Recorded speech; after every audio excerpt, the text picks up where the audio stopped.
Good morning, everyone. How are we? I do love that intro. It's a vibe. Let's do that before I forget. Hello, everybody. How are we? Let me know what you're working on today, what you are doing. As you can see, there was a new treasure hunt that has dropped like last night. And in just a few minutes, the second treasure hunt is going to close. So make sure you go ahead and get your stuff submitted if you haven't already. But yeah, very excited. I am going to be working on a audiobook today. Hi, Jamie. Oh, Jamie, I need to message you. I am going to be working on some stuff for a September announcement. We've just had an announcement from me, but I'm going to be working on some stuff for a September announcement for something coming in October. So yeah, that really needs to be on the priority list. So I'm going to be working on that with an audiobook today. So it's going to be fairly chilled out for me, but I'm hoping it'll be productive as well. Now, speaking of the announcement that I popped in before, we are going to be reading Salem's Lot through September. Going to be reading it with Jen and Anna, and I'm very excited. This is probably one of the most anticipated Stephen King's. There's a couple of others, but yeah, this is one of the most anticipated Stephen King's for me to read. So yeah, I'm very excited. I'm going to be listening to it on audio. And yeah, I highly, highly hope that you guys will come along for the ride. If you haven't, check out the announcement. You'll see a link to my Scarathon Discord. And we're just going to be having chats and stuff in there, and I'm going to try and organize a live show towards the end of September, maybe in the beginning of October. We'll kind of see how it goes. But yes, make sure you guys go ahead and check that out. This stream is on subscriber mode, so for you to take part in the chat, please make sure you are subscribed. It's for 5 minutes. 5 minutes goes pretty quickly.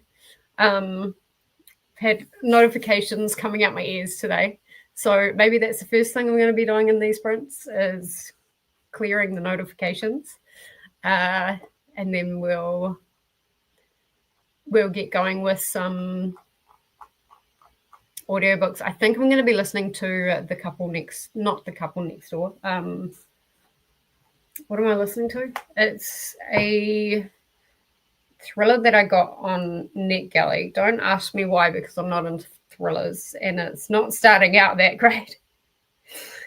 Anyone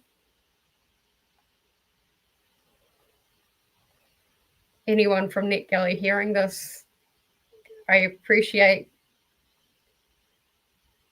Two perfect couples. There we go. There's really only been one couple so far, so I don't know where the second one comes in. Yeah, it's going to be interesting. All right, let us say hello to everybody. Christina is here. Hello, how are you, Sharkiwi? Yes, I do like the nickname, and I'm wearing my red.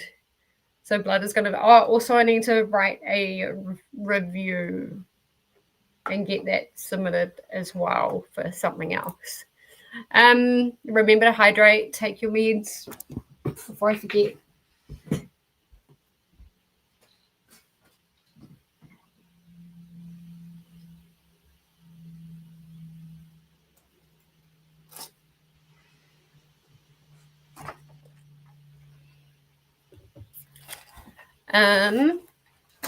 I'll do that in the sprint. Check the laundry. I should probably do some laundry today because it's actually a fine day. It's fine, but it's freezing cold. Also, if you stop by the Orchids Gallery for chow, let us know what you had and post pictures in the Discord.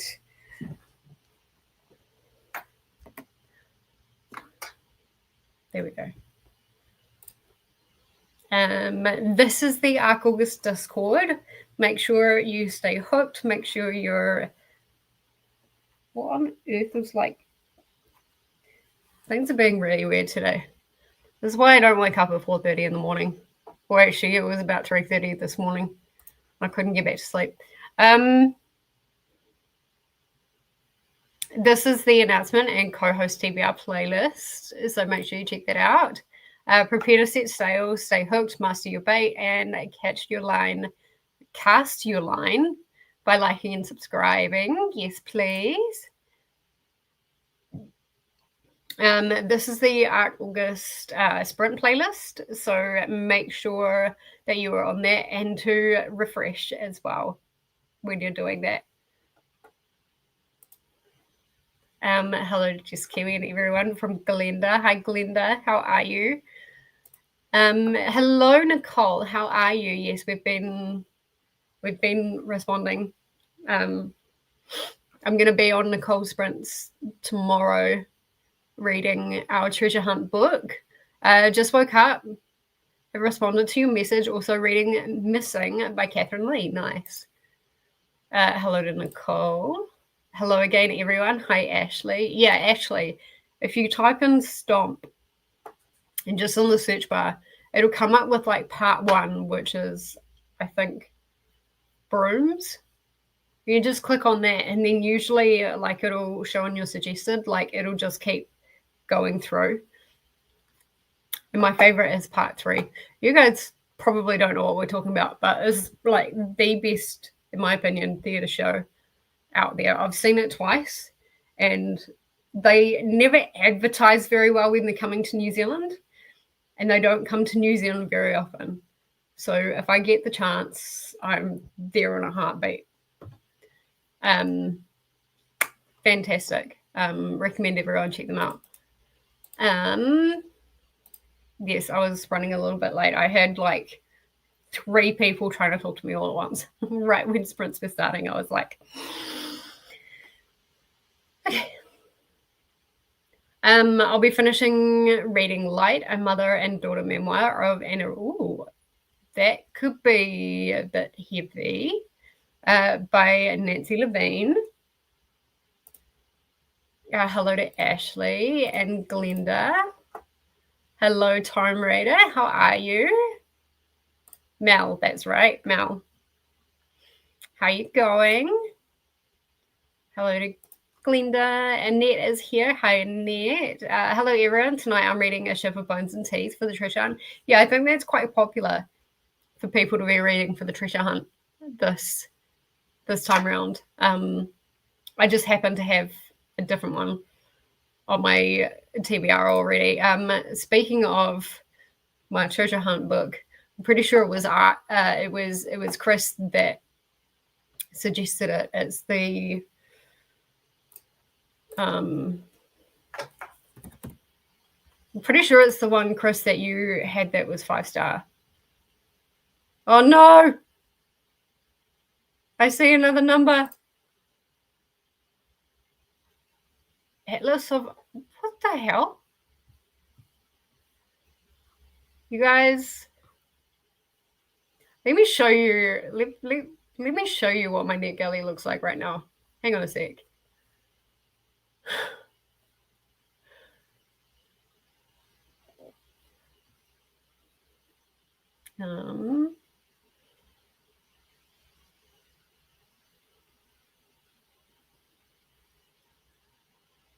Yeah, let's just do it like that.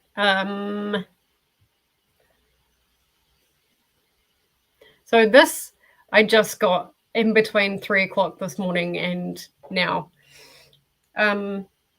Quite interested in it. This is like this is the, not the OG, the like, I'm most excited for it. Remain. It's such a weird combination. You've got Nicholas Sparks, who wrote The Notebooks, and then you've got M. Night Shyamalan, who has directed some pretty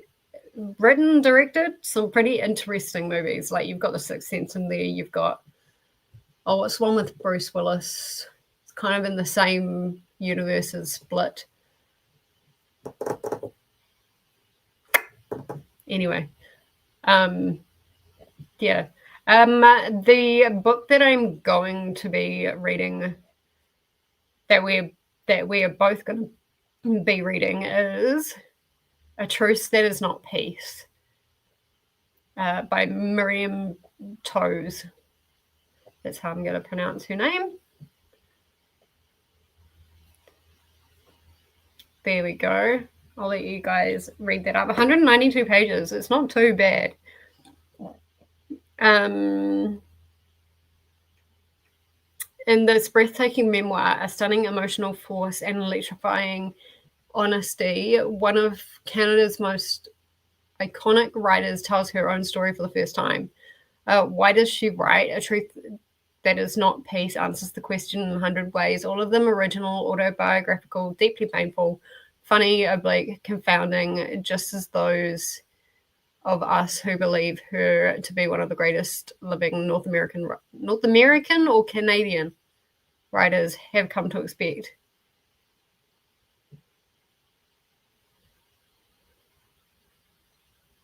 I guess we'll find out. Chris, is she North American or Canadian?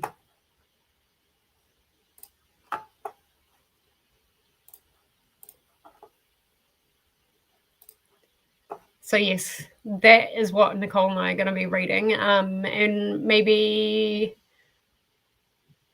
Jamie as well tomorrow on sprints.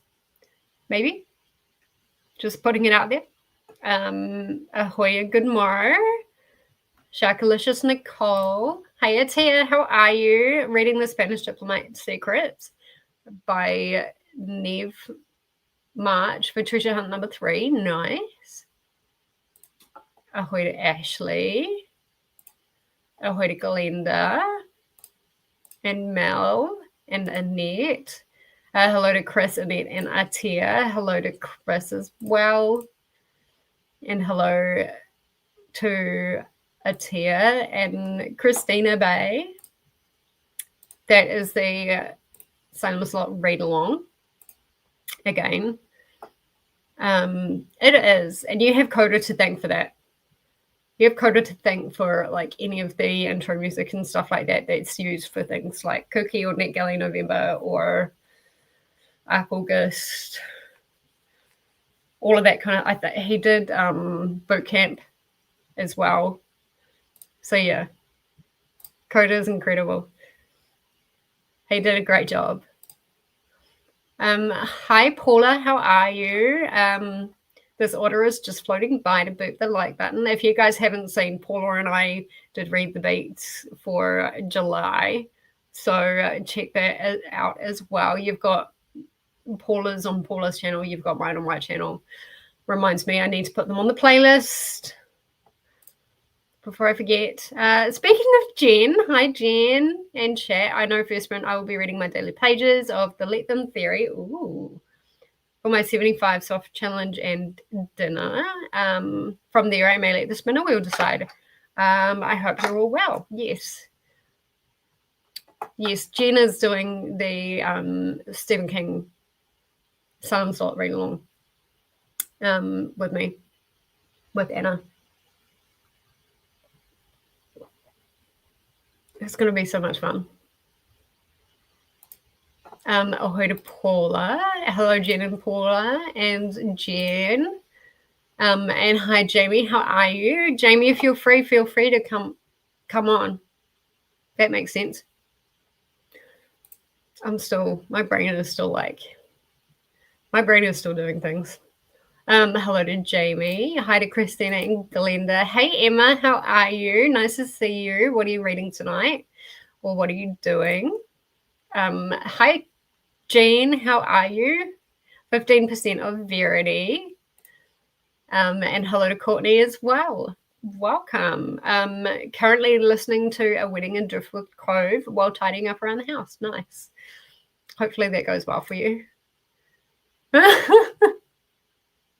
Yeah, you probably wake up to a lot of notifications. It doesn't help that I sent you one at some weird...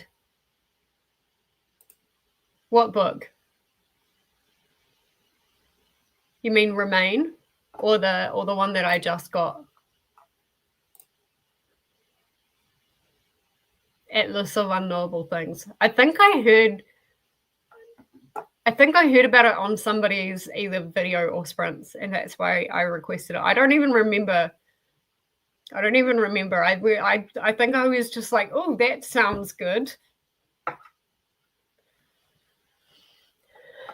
Oh well, I may have. What kind of is general fiction adult?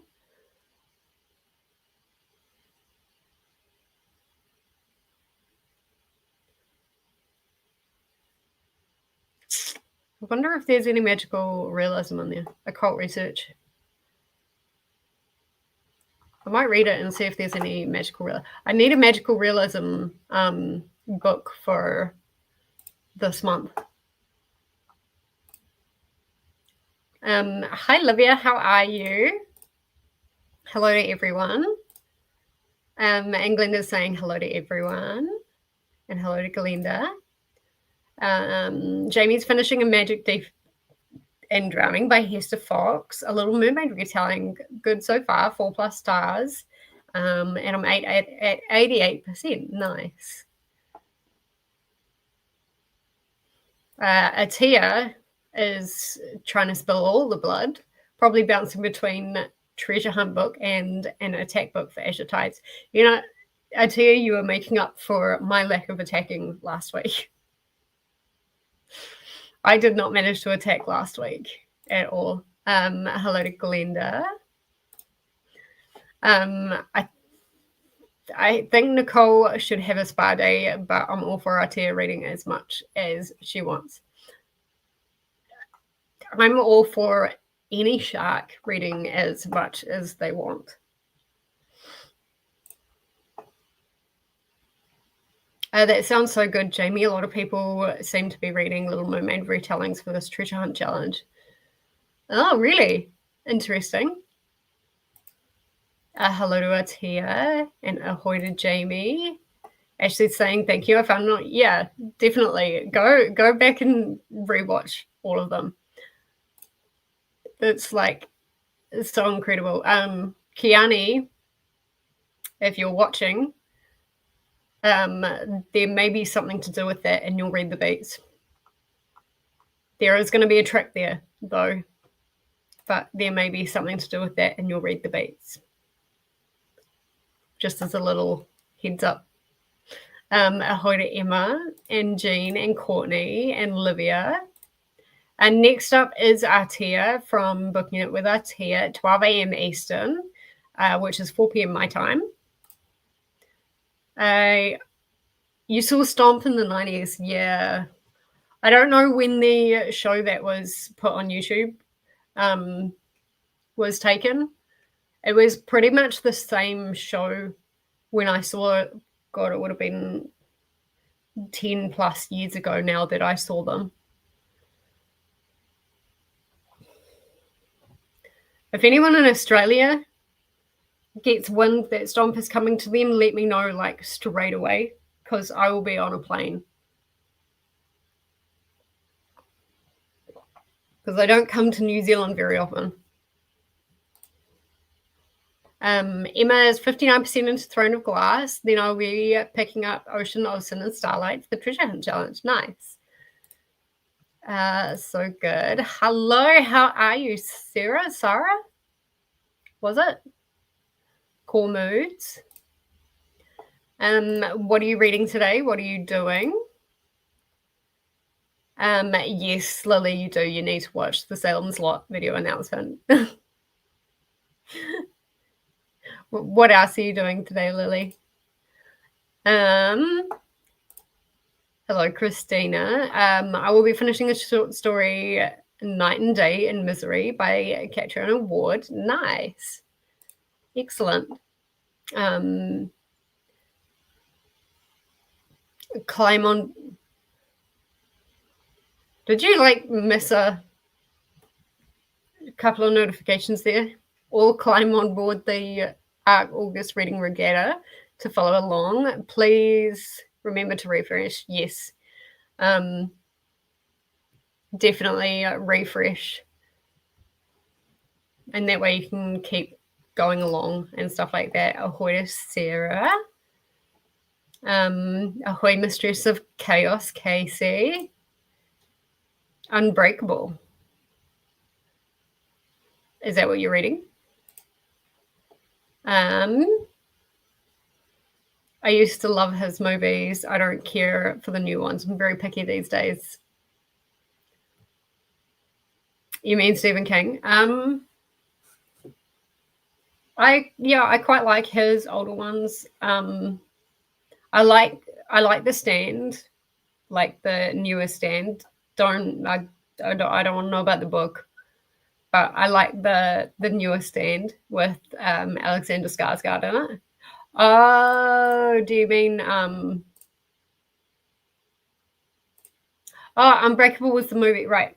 Okay, I'm with everyone now. For some reason, Stephen King got stuck in my head. That's the one, yeah, with Bruce Willis. Good movie, that M. Night Shyamalan. I liked The Sixth Sense. I haven't seen his newest.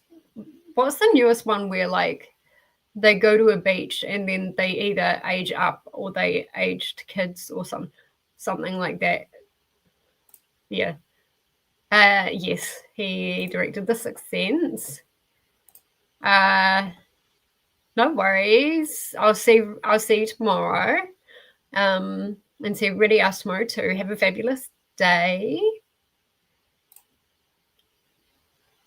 Devil is the one that is underrated in my opinion. So good and scary. Oh, interesting. Sarah saying hello to Christina as well. Ashley just signed up for NetGalley. Ashley, start with the read nows. Just build a bit of a reputation and a habit for the read nows. Read it, review it straight away if you can, and start getting some numbers, because that's bound to happen, and it'll take a while, and they'll get used to you, but you'll be around the platform enough, and people will start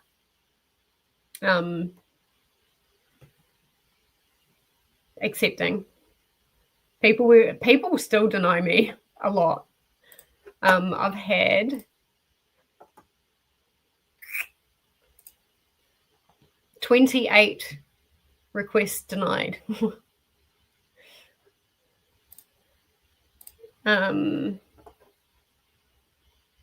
92 approved. So I'm about a quarter, a bit more than a quarter. Miriam is Canadian. Okay, I don't know why it said North American then. Have a fabulous day, Nicole. I hope you enjoy the book, Jess. People will call Canadians North Americans sometimes, but I would call her Canadian.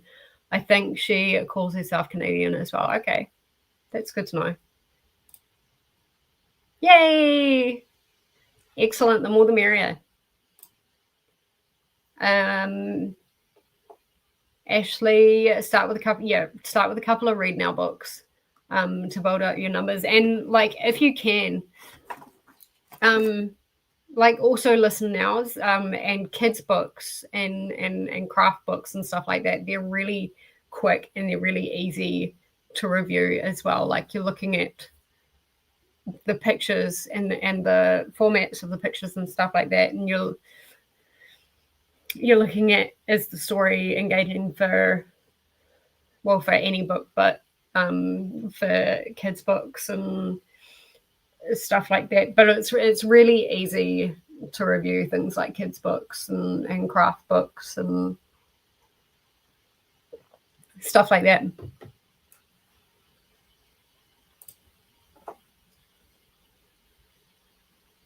They call Canadians North Americans because they're afraid the Americans won't read a Canadian novel or book. Pretty much. Hello to Annette.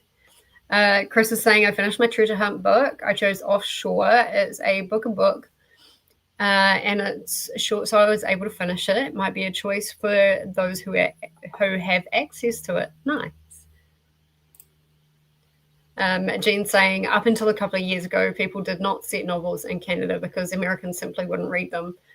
Weird. I wonder if that's covered in that book. Oh, here we go. Here's my Read the Beats. And Paula's Read the Beats. Excellent. I have an errand in about half an hour, but we'll do perfect. Yeah, excellent. I look forward to it. That Miriam Toews book sounded interesting, but looking at the description, I don't think I'm mentally in the space for it. Yeah, fair enough. I think if it's a Chris book, you've got to be in the right headspace. It's bound to take a bit from you, but I'm keen for Chris to rate something 5 stars. I'm quite interested to see what that's about. I'm pretty sure this was the 5-star book. I want to read novels set in Canada. I want to know more about Canada, but it can be so hard outside of Canada Reads and the Gala Prize to find Canadian literature. Literary fiction. Yeah. Yeah, that's hard. It's hard for any of the countries that aren't the big ones. You know what I mean? Like it's hard for New Zealand writers to be recognised. Although we are getting there. Like Jessica Townsend is a New Zealand writer with the Nevermore series. Gideon the Ninth was written by a New Zealand author. You've got Nalini Singh. So we like there are some pretty decent ones that are known, but yeah, it can be quite difficult for any of those smaller countries. It's not the right book if you're not in the mood for it. Well, whether I'm in the mood for it or not, I'm reading it tomorrow. I'll be continuing with the 4th dungeon crawler tonight. Nice. Excellent. I'm yet to read any of them, but I've heard nothing but good things. That was the impression I got from scanning the reviews. Thanks for the confirmation. We did. I wasn't intending to be nice. I was intending to like absolute blood in the water. No blue or red. And then Vanessa and her tooth mark and treasure hunt challenges got in the way. But you know, that's fine. I hoarded a lot of points for Sharkbites, so take us to your chief and other stories. Drew Hayden Taylor. This has magical realism in it, and it's short stories. I'm not much of a short stories person. I'm not gonna lie. I think I'm gonna read Wayward by someone. I'm pretty sure I'm gonna read Wayward for that. Yeah, short stories. They tend to get pretty old pretty quick. I would recommend Take Us to Your Chief to Chris. Nice.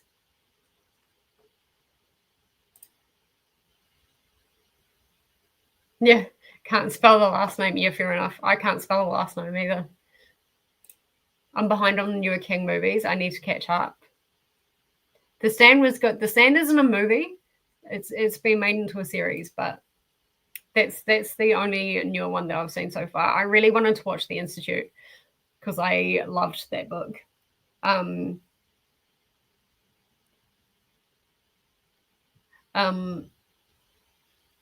But we don't have it here in New Zealand. We don't have a way to air it.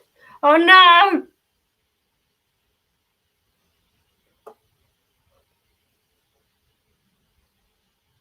Bollocks.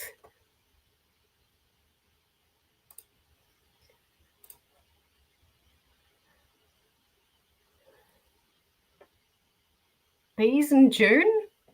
Hang on. You guys can't even see.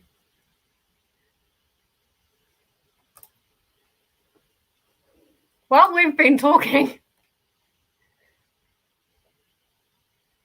Well, at least it's an audiobook. Oh, it looks cute. It looks very cute. Okay. Literary fiction.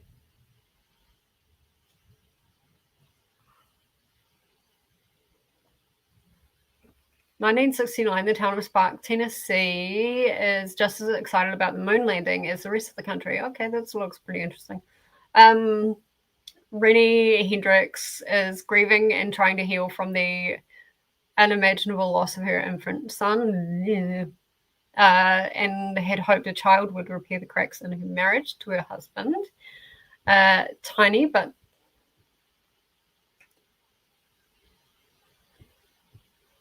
the tragedy has only served to eliminate his abuse. Chris, this may be one for you. Trying to relieve some of the financial stress that inflames Tiny's anger, Rennie accepts the position cooking at a local diner, hidden away in a kitchen making delicious food. She rediscovers the joy she finds in cooking for others, and as she spends more time with her new boss, she realizes there is more option for women than she possibly thought. There was somebody who left a comment on my Read the Beats. I'll have to find it. But this could be good for them because they said they like cooking and stuff like that in books. One of the benefits of a new job is she can bring meals to her beloved uncle, the man who practically raised her along with her late aunt, a woman unkindly labelled as a witch by most of the town. Woo! What those people didn't understand is that she was a healer and connected. I'm classing that as magical realism and connected to power they couldn't grasp. Hey, look. I found it. Hope-filled and infused with magical realism.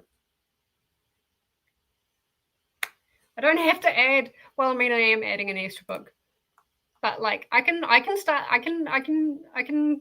forget the thriller. I can start this now. Okay. Let's have a look at my my numbers, shall we?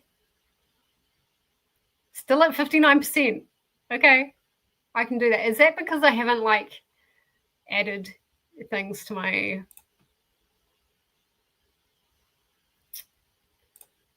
I wonder if that's because I haven't added things to my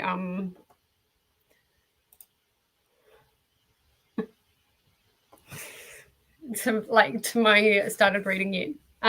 Trying to finish The Day of War Night before the weekend, 40% in. Nice.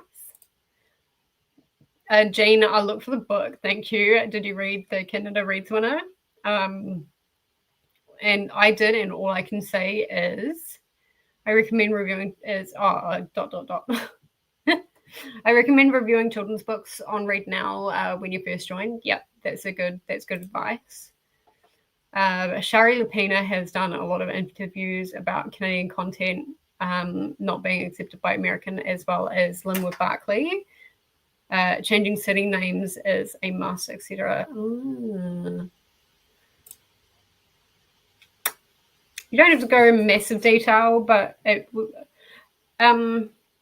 Christina, can you pop in the comments the video that Vanessa did?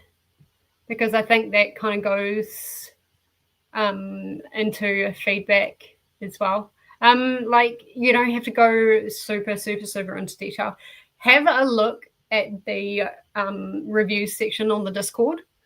You'll see reviews from everyone there and how they write their reviews and how they structure them. Lots of different structures, but all very good ways of doing it. And you find your own way of doing it.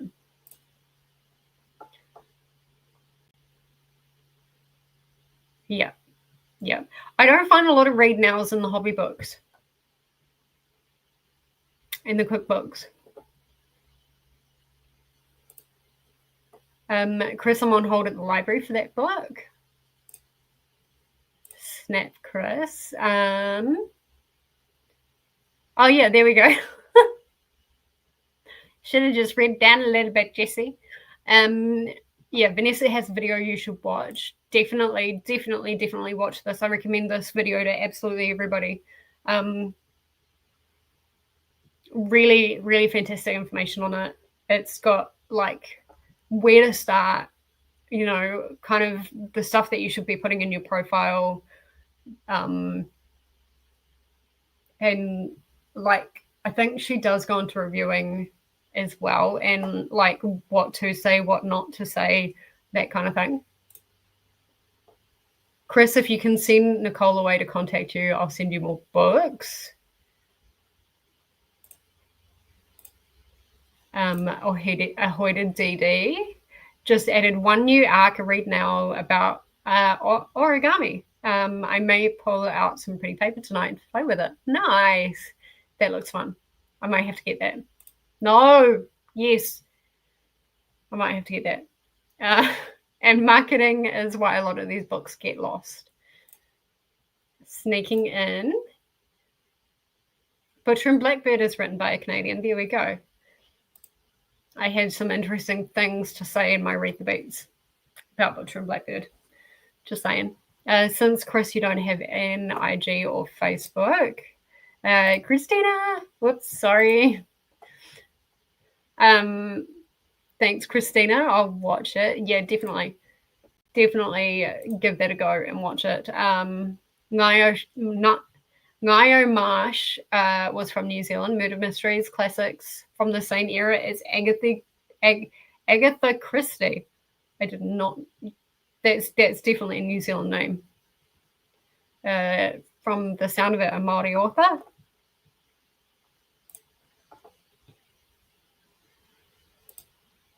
You're most welcome, Ashley. If I'm recommending a book, you know it's most likely one, going to be 200 pages or less. Two, you'll need a cup of tea or a smoothie to recover from it.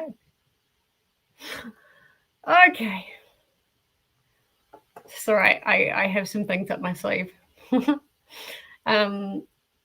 saying, I benefit from fewer people wanting short stories, I think. I almost never get rejected for short story collections either. But I find they get very boring. Hello to Dee Dee. You got Atlas of Unknowable Things today as well. Nice. We might have to do a buddy. If we don't get to it this month, then we might have to do a buddy read either through September or October. Hello to Casey. Jamie saying, I requested one more, a craft book for crochet. Cute little dog cats. Oh, my cats will be so mad if I get this one. Dee Dee just got approved for the Serpent and the Silver Wolf. Nice. Yay, we have the same read. The thing is, I want to get to that 80% mark in 9 days, and I don't know how I'm going to do that. I'll try. I'm gonna give it a red hot crack. Did I read the synopsis? No. Did I like the title? Yes. Yeah, fair enough. That happens. Yeah, I saw that.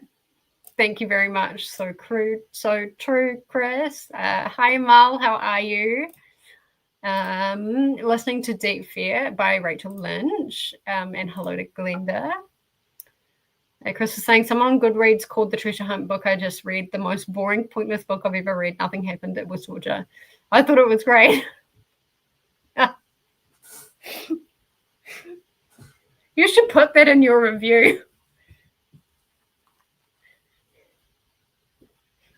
This person said this. Me?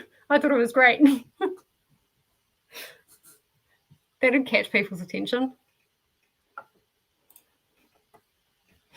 All right, let's get to our first sprint. We're going to be doing 60-minute sprints today. I'll pop up the banner. So yes, a couple of things for you to watch. If you haven't already, make sure you go and watch Vanessa's video. And then once you've finished with that, go ahead and watch my video for Salem's Lot.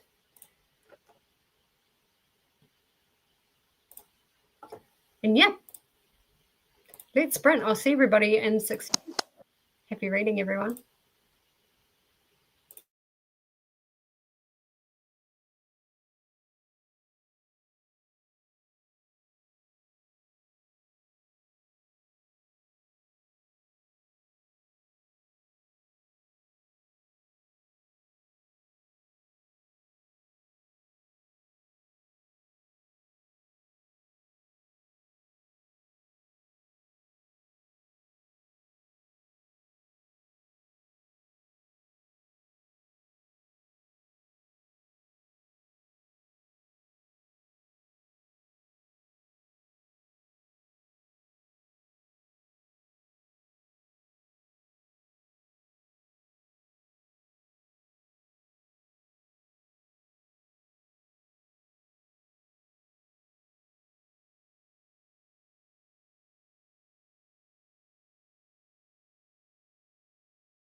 All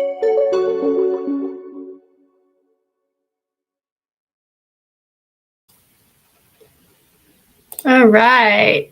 Welcome back from that first sprint. How did everybody go? I got more done than I expected to get done, which was really good.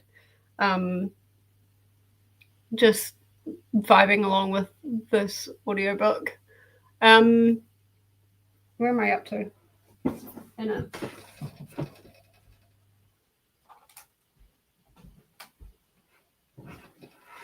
God, it's cold today. Freezing. Let's have a look. 27% of the 28% of the way in. And it's kind of this weird like split timeline. You've got this time where like her son has gone missing, and then you've got this timeline leading up to it as well. So it's a wee bit weird. I'm still confused as to where these two perfect couples come from. So yeah, we'll see. We'll see. But secret squirrel or scary squirrel stuff, I managed to get a lot more done than what I anticipated, and I'm really happy with doing that. I just need to put words to pictures and start writing out prompts and stuff like that. So yeah, I'm very excited for this round of Scarathon. Hello to Amal from Glenda. Hello, Sarah. How are you? How are you going?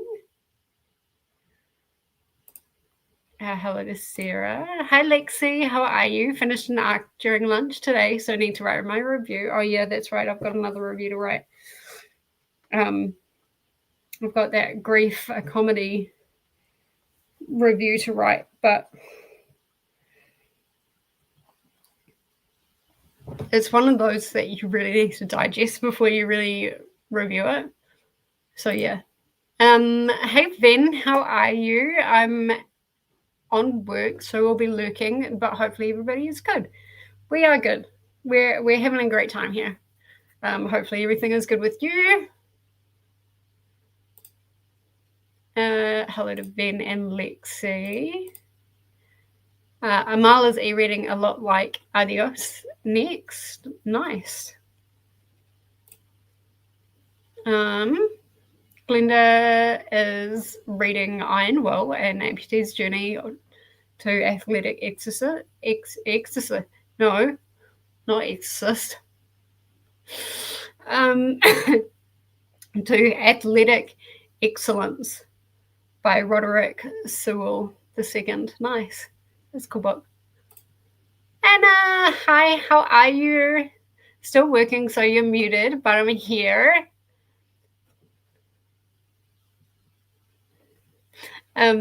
We'll have to run to get some groceries as I finish and get back home for sprints. Yes, that's right. Anna is doing sprints essentially twice during the day to raise some money for her continued education. And I really hope that you get to that goal.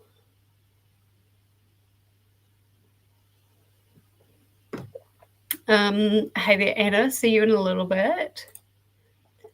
Olivia saying I finished my book, Five Broken Blades, by Mike Holland. Really liked it. Nice. Can't wait to start the second book in the series, 4 Rowan Realms. Awesome. But it's late, so I'm going to bed now. Fair enough. Good night, everyone. Thank you for being here, Olivia. I appreciate it. Have a good sleep and all of that stuff. Good night, Olivia. Have a good sleep and take care. Atia got to 23% and played Tiny Bookshop. Interesting. Is that a game? It must be. Hi, Donna. How are you? What are you reading today? What are you doing? I think I've got an itchy bite or something on my cheek, and it's really annoying. So if you see me like grabbing at my cheek for some random reason, that's why. But what are you doing today? What are you doing? What are you reading? Alexi's writing my review and heating up a bowl of broccoli. Yum, broccoli cheddar soup. It sounds so good. Kiani is here. I'll be a tad longer. Sorry, morning things are taking longer than expected. No worries. I'm here till 4 o'clock my time. So jump on when you're ready. Don't stress yourself out about it. Didn't read that sprint. Got sucked into cleaning. Yep. And then the hubby got home, so we cleaned together. Perfect. That's so cute. Cleaning together. Just finished watching the newest episode of The Summer I Turned Pretty. Nice. Hello to Donna and Luna. Jean read my daily pages and the Let Them Theory. Made nachos for dinner. Spinner Wheel gave me Twisted Love. I'm currently 24% into that one. Nice. Excellent. How are you enjoying it? Hello, Glenda. Vena's going to have to manage to explain to contractors how to actually clean things. Have fun. It may drop back later. Awesome. Well, good to see you again, Ben. It's quite late for you. Are you on a late shift? Hello to Glenda. Got to page 99 of 204 in Iron Will, my physical book. Nice. Ahoy to Sarah and Ben. Hello, Christina. Emma made it to 71%. Oh, you're so close.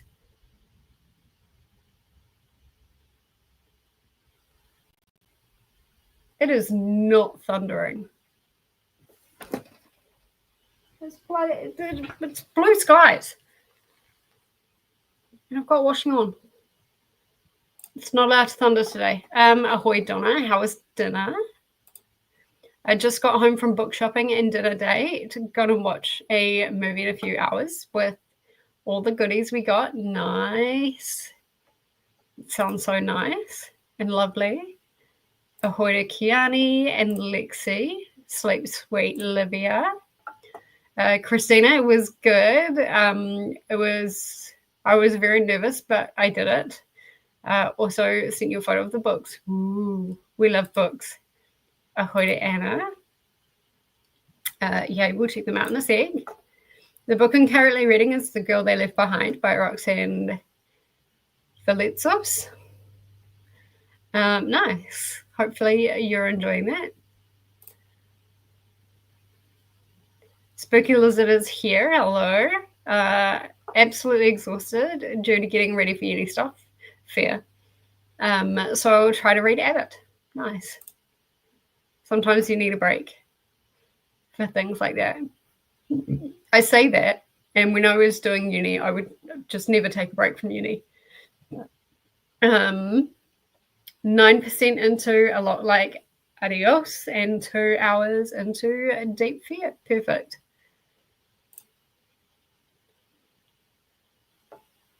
Jen saying, if I were only reading that, I would say it was really, really good. And to be fair, it is. But I'm also reading These Summer Storms, and that's like really good.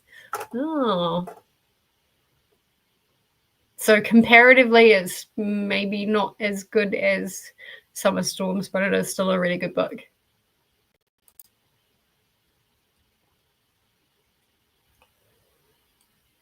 Oh, happy wedding anniversary.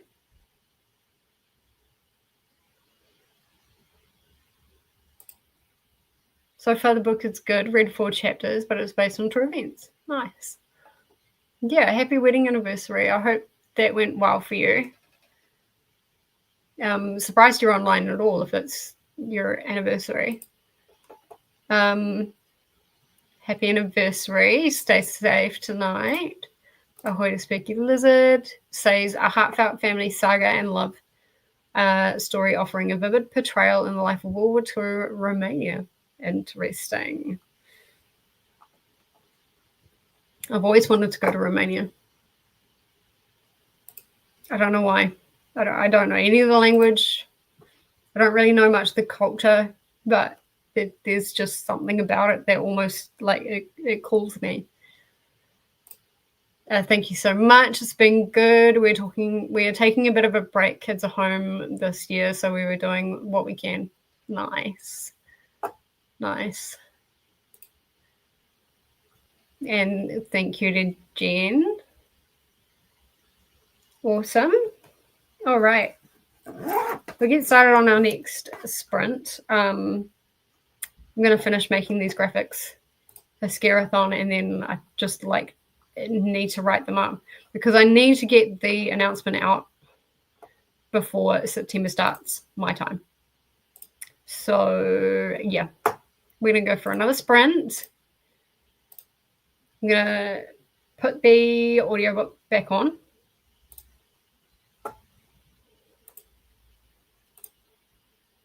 There we go. And I'll see everybody in an hour.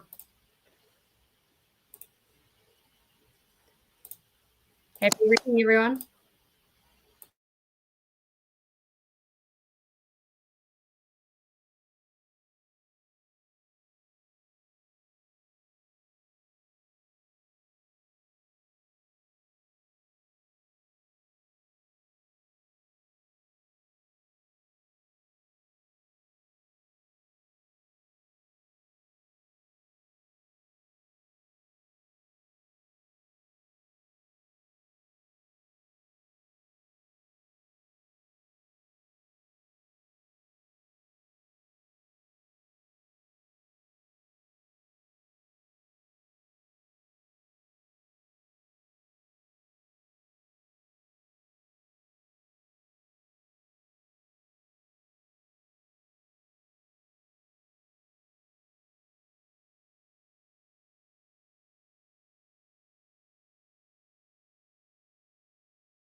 All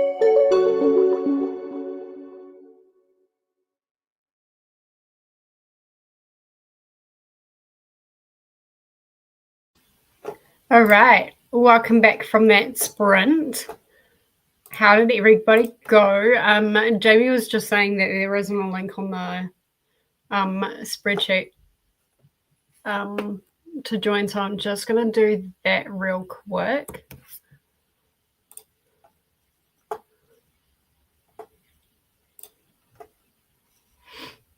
But Jamie, if you're back, I have sent it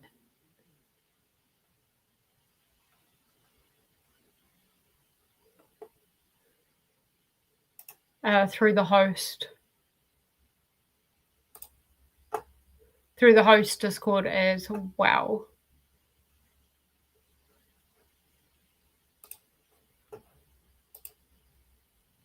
So yeah, if you want to come on. Sorry, I totally forgot to post the link. Well, that's a really pretty cover as well. A Magic Deep in Drowning is the arc that I'm guessing it's an arc that Jamie just finished.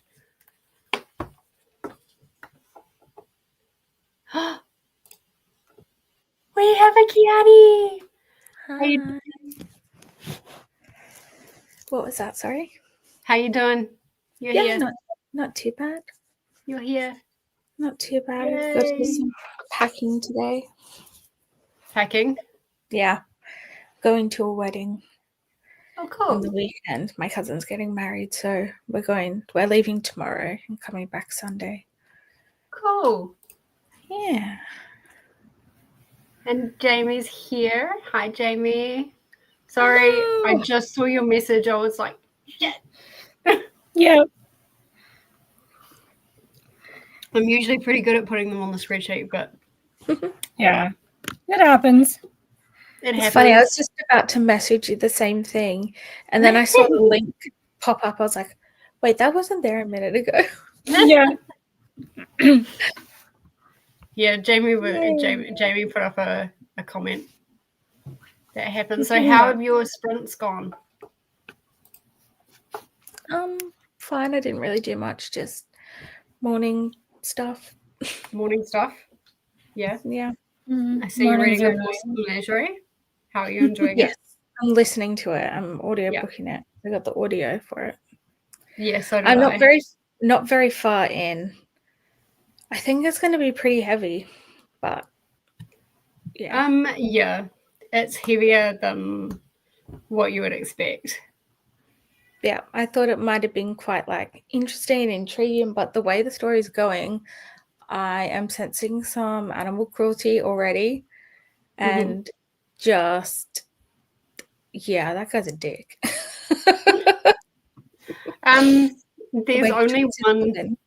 There's only one chapter that really has animal cruelty in it. Okay. Like for me, and then it's quite heartbreaking the chapter afterwards. Okay. Because you know that that's happened and it goes back to the future. Like, I don't know how far you're into it, but maybe you can see that it goes back and forward. Not super far. Let me just check my NetGalley shelf. But the chapters go from I'm in chapter 4. Right. So it kind of goes past present, or present, past, and present and past. And yeah. And I wasn't really sure if that was happening or not, because I just know that that there's a woman who's now become his like new lady, who was the girl who was like the helper of the old lady, and then she's pissed that she went there, and then she's scared because she doesn't want to be there, and yeah, it's very dramatic. So I didn't even realize it was a past and present thing going on. So I just thought there were two different point of views that we were reading from. Yeah, two different timelines. Okay. I mean, yes, two different point of views. Like in the present, she's Venus mistress for quite a while. slash So lady. which one is the present? The artist, His point of view. his point of view is the present? Yeah. And her point of view is the past. It's the past, right? Yeah. But like it was interesting because who I thought that like they would develop a relationship with, or she would develop a relationship with, wasn't the person. Interesting. So that was interesting, but yeah, it can get quite heavy. Yeah. So yeah. How about you, Jamie? What are you reading at the moment? I just finished, posted, and submitted my Little Mermaid retelling, which was really good. A Magic Deep and Drowning by Hester Fox, which came out in June, so it's not an ARC anymore, but I'll bet a lot of libraries have it because it's that kind of book now. Awesome. Yeah, it was really good, and would satisfy a lot of different teams' prompts. So if it is something that sounds of interest and your library has it, this is a good month to read it for a lot of teams, not just ours. As a matter of fact, I think some of the other teams have even more obvious prompts that this would go for. So just saying, it was good. It took me, let's see, I started it disgustingly early today, finished it today. So it's a pretty fast read. So yeah, that was fun. And then I went back to the Sisterhood of Ravensbrook because I have too many arcs that are partially started, and I have some breathing space. My Toothmark book is done. I have a whole week to read a book with a boat on the cover, and because of our team's prompts, I stocked up on a lot of boating and coastal books. So I have a lot. So I will probably join you and Nicole on the Toes book because it does have a boat. Yeah. But I also have like probably 50 other options. I saw that prompt. I was like, I know exactly what I'm going to read for that. I don't even have to think about that. I was glad I got approved for it. With so many people having it, and you know, it's one of those authors that's of interest for prize lists, and I'm gonna want to read it anyway. So, well, this will be my first Chris book. Yeah, so it'll be interesting. But I read another non-fiction about like a stand-up artist. It's called Grief a Comedy. It was fantastic. I gave that 5 stars. Cool. And so it'll be interesting to compare like the different, I guess, styles and the reasons why like they're in that particular profession or why they're writing that particular you know, piece. For Grief a Comedy, it was a stage show. But yeah, I think it'll be really interesting. Obviously, it's going to have a different vibe, a very different vibe.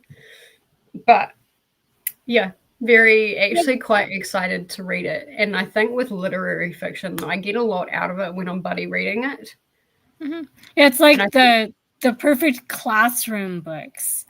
Like there's those books where you think back to when you were in college and however much you hated it, when you read a book for college and you have to discuss it in class, you get all these things out of it that are really kind of interesting. You just, you know, if only you didn't have to read to somebody else's schedule to do it and get graded and all that fun stuff.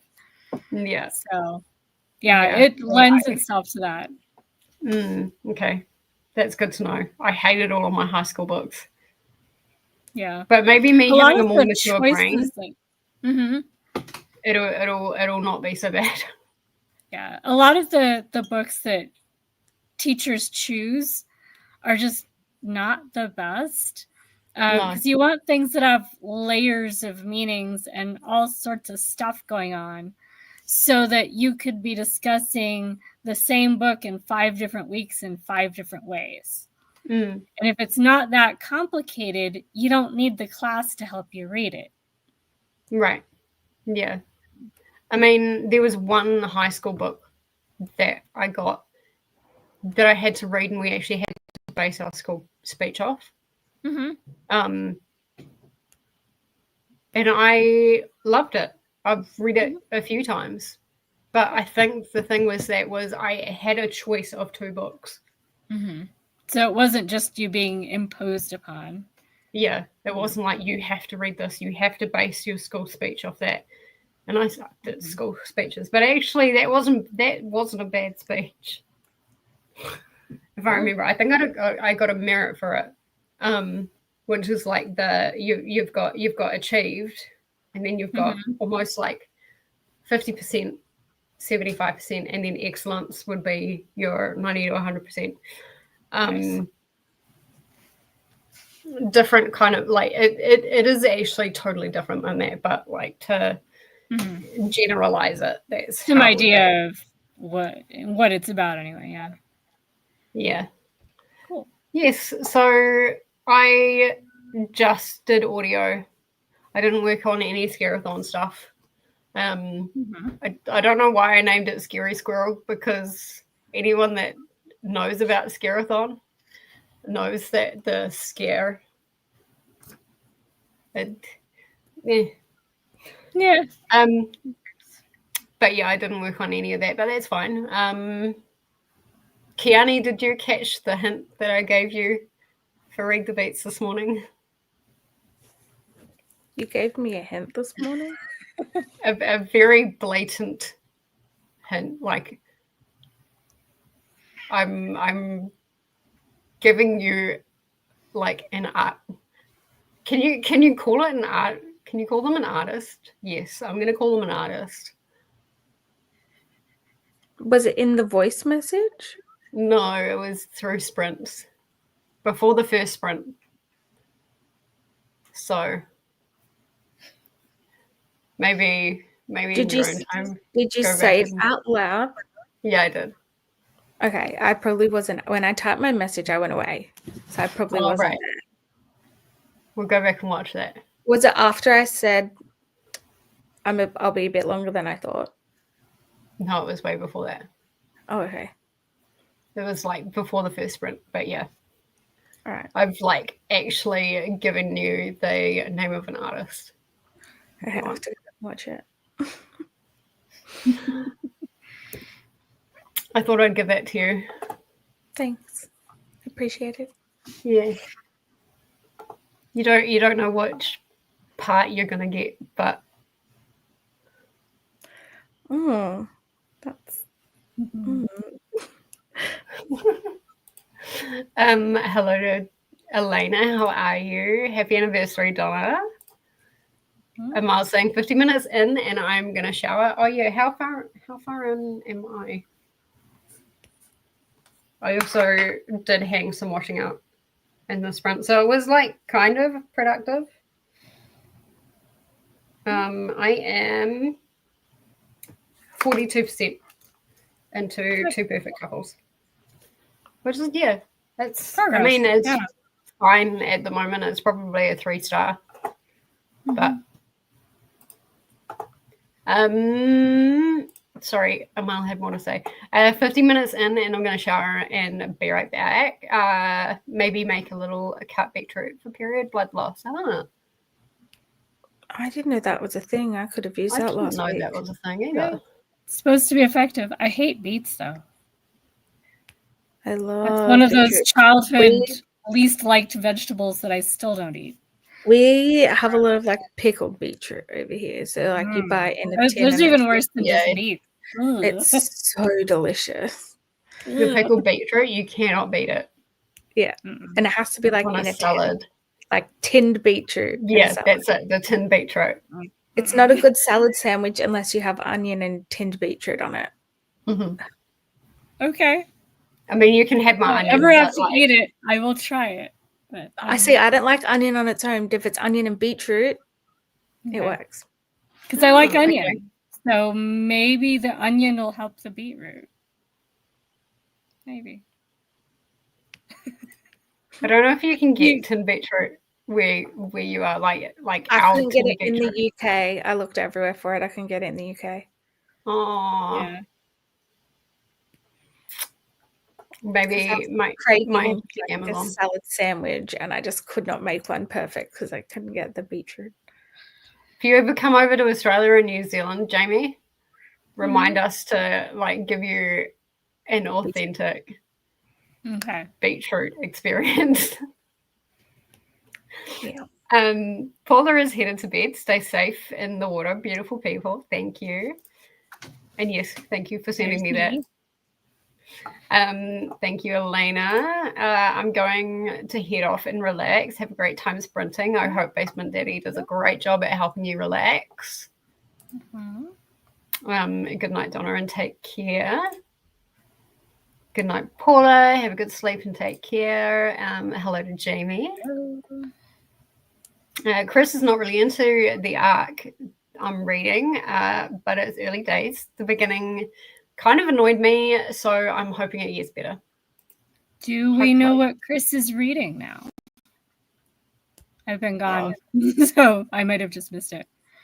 That may be like way up in the comments. Yeah. Chris, what are you reading? Do I want to read it or not? Remind us. In Spanish, they describe someone who has crazy creative thoughts as having La cosas de bomberos retardos. The literal translation is the thoughts of retired firemen. What the fuck? Okay. Bomberos, firemen, retirados. Yeah, that last one makes sense, but like I'm not sure why retired firemen are being crazy creative. Okay. Maybe I need to become a fireman. Yeah. 195, which is 33% into When a Wolf Loves the Moon by Granger. Really enjoying this one. Nice. Review done. Still haven't done mine. The review I need to do is for that Griefer comedy. Yeah.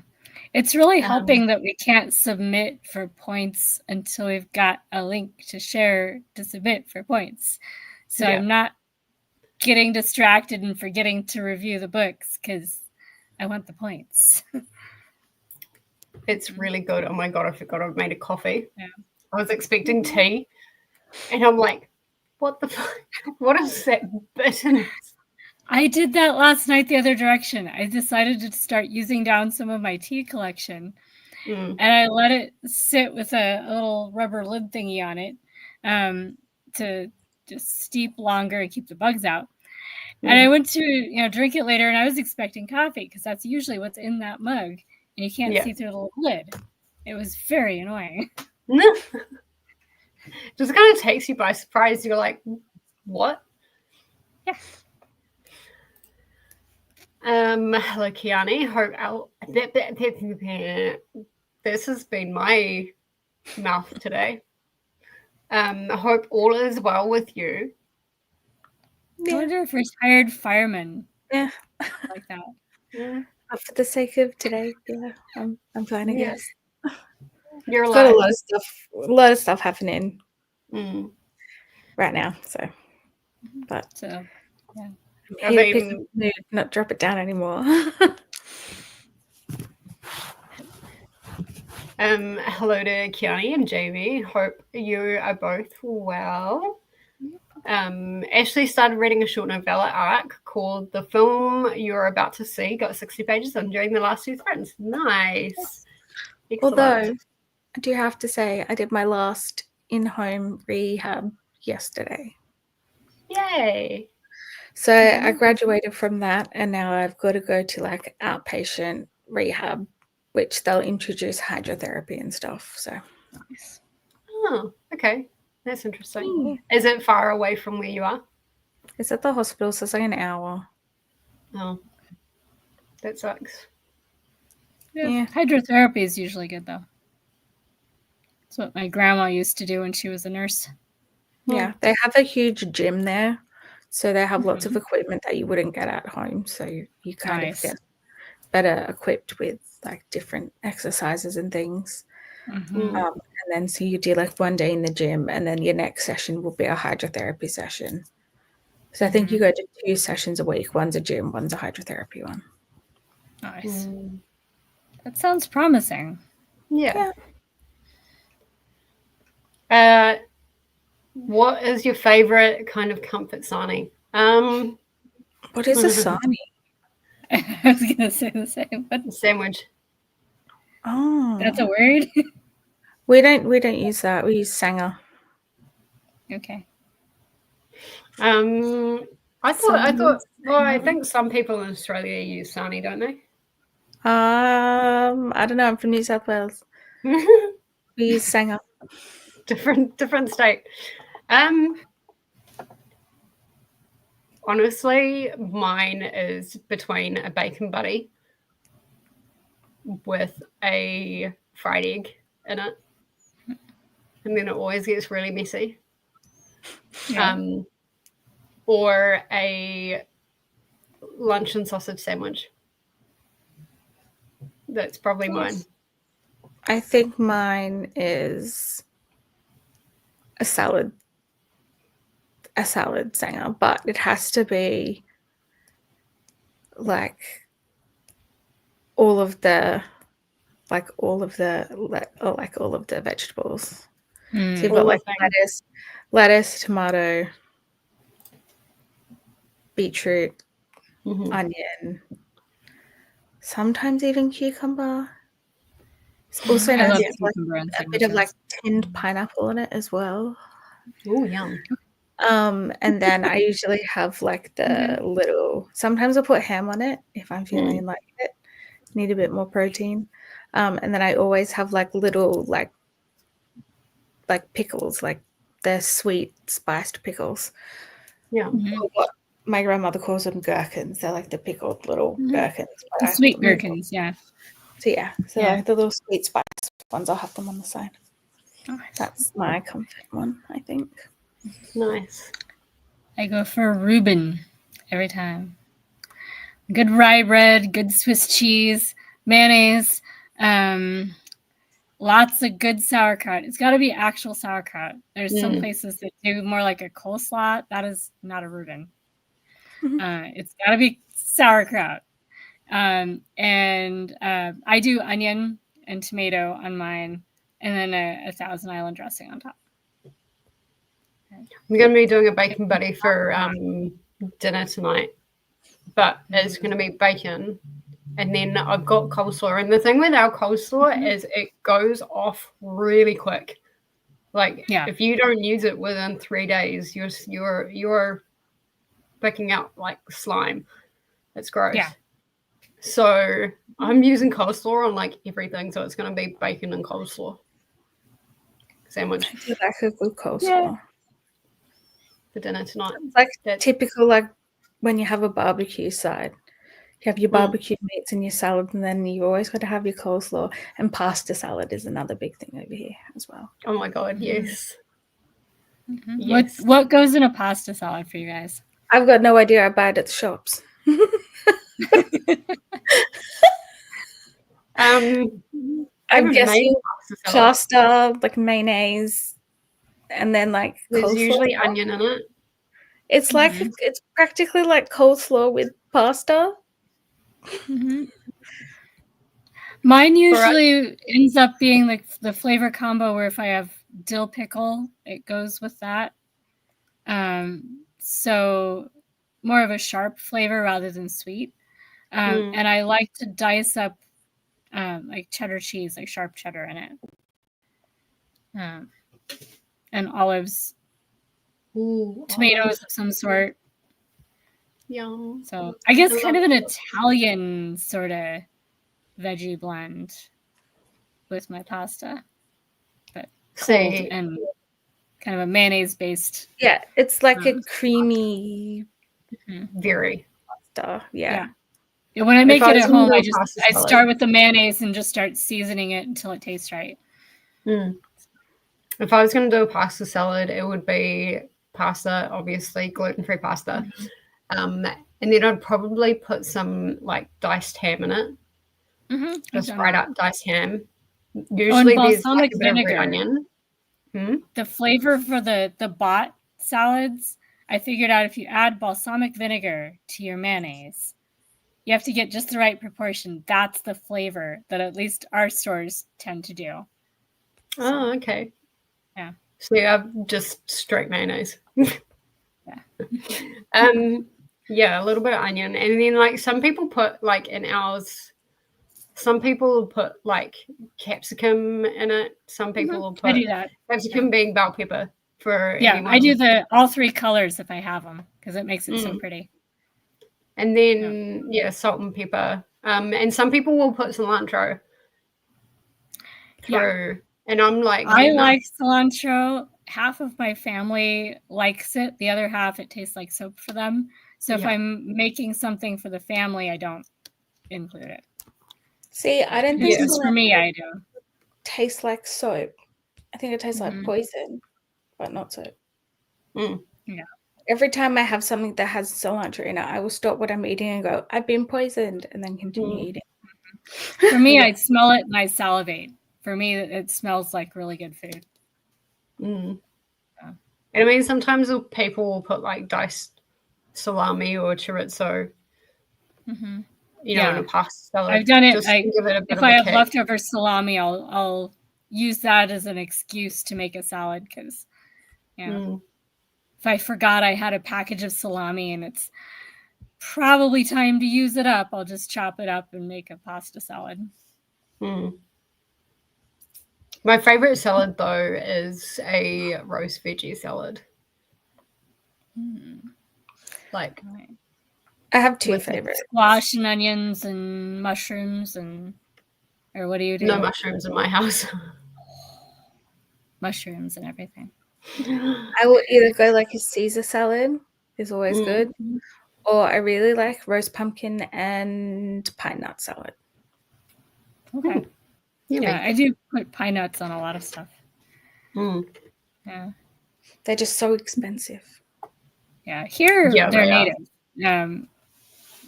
There's actually local sources for pine nuts in Colorado. Yeah, no, they're very expensive over here in Australia. Probably the most expensive. You get like a little packet about that big. Costs $5 or $6. Yeah. Oh, more here. Really? Yeah, they're really expensive. Wow. So yeah, that's our favorite sarnies and salads. Now that we've made everybody hungry. Yeah. Now I really want a pasta salad. I'm not gonna lie. Yeah, same. Who did Jamie and Kiani? 20%. Team Otters for the win. That was someone. A cat. Hi. I was like, huh? Yeah. Every time I hear a meow, I'm like, is it one of my boys? It's a cat. Neo is certainly interested. He's going, what the heck is that noise? Yeah. Katarina, come here. You'll be able to see him. Yeah. I see him. Yeah, his ears are definitely attempting. Looks cozy. Yeah. She'll probably join us for a moment. Just to decide that she's ready. Hello, Kiani. I love your name, by the way. And Jamie. Oh. Go and consult. Sharkbites. And otters. Because the otters aren't threatening. We're just chilling. Yeah. The dolphins are gonna win. We haven't won yet, but we're working on it. I don't know. Dee Dee's pretty like crack that whip. Not actually, but yeah, our sharks this week are not nearly as nice as last week. Yeah. Last week, I think our sharks kind of forgot they were being sharks. actually. I mean, I didn't. Just Vanessa caused chaos. Yeah, but I don't know how many books Coda even finished last week. I don't know other either. Shark. I know like he doing wasn't my little finished videos, a lot of though. books on sprids. My little shorts video. Yeah. I've been each week I've been doing a little short for the team, and I've been putting it under unlisted and then just putting it in the team chat. Nice. I love that. And being like, this is how many books I've read against you. And yeah, that kind of backfired this week. But never mind. That's last all right. week. I've very quietly been reading books and not saying how many I've been reading. So just on the off chance that that information might be misused. Fair enough. I'm just like, here's my cards. Yeah. I don't know how many books I've read. I've read quite a lot. Yeah. But the shark that I'm concerned about, and I think she knows, is a Tia. She's a vicious shark. She and Nicole, I think, are the two sharks that could beat me. Nicole did in the first week, but that was partly we were coming off of a major book sale, so I really was not focused on the readathon until that was over.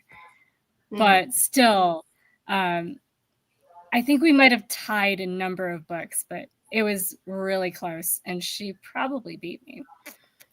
And I think this week, the shark that I'm watching is a Tia, because I think that she might be about even with me. Just a little bit.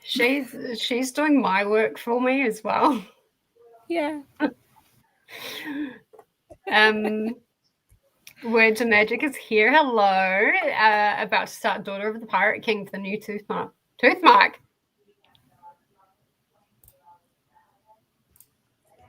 Do you mean Treasure Hunt? Please mean Treasure Hunt. Toothmark is the nonfiction. And that one's over. Toothmark is closed. There's the Treasure. Like, she could have. Treasure Hunt's the one with the ship on the cover. The boat on the cover.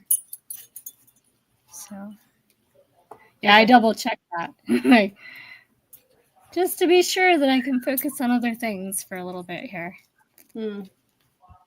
Yeah. Ahoy to Melanie.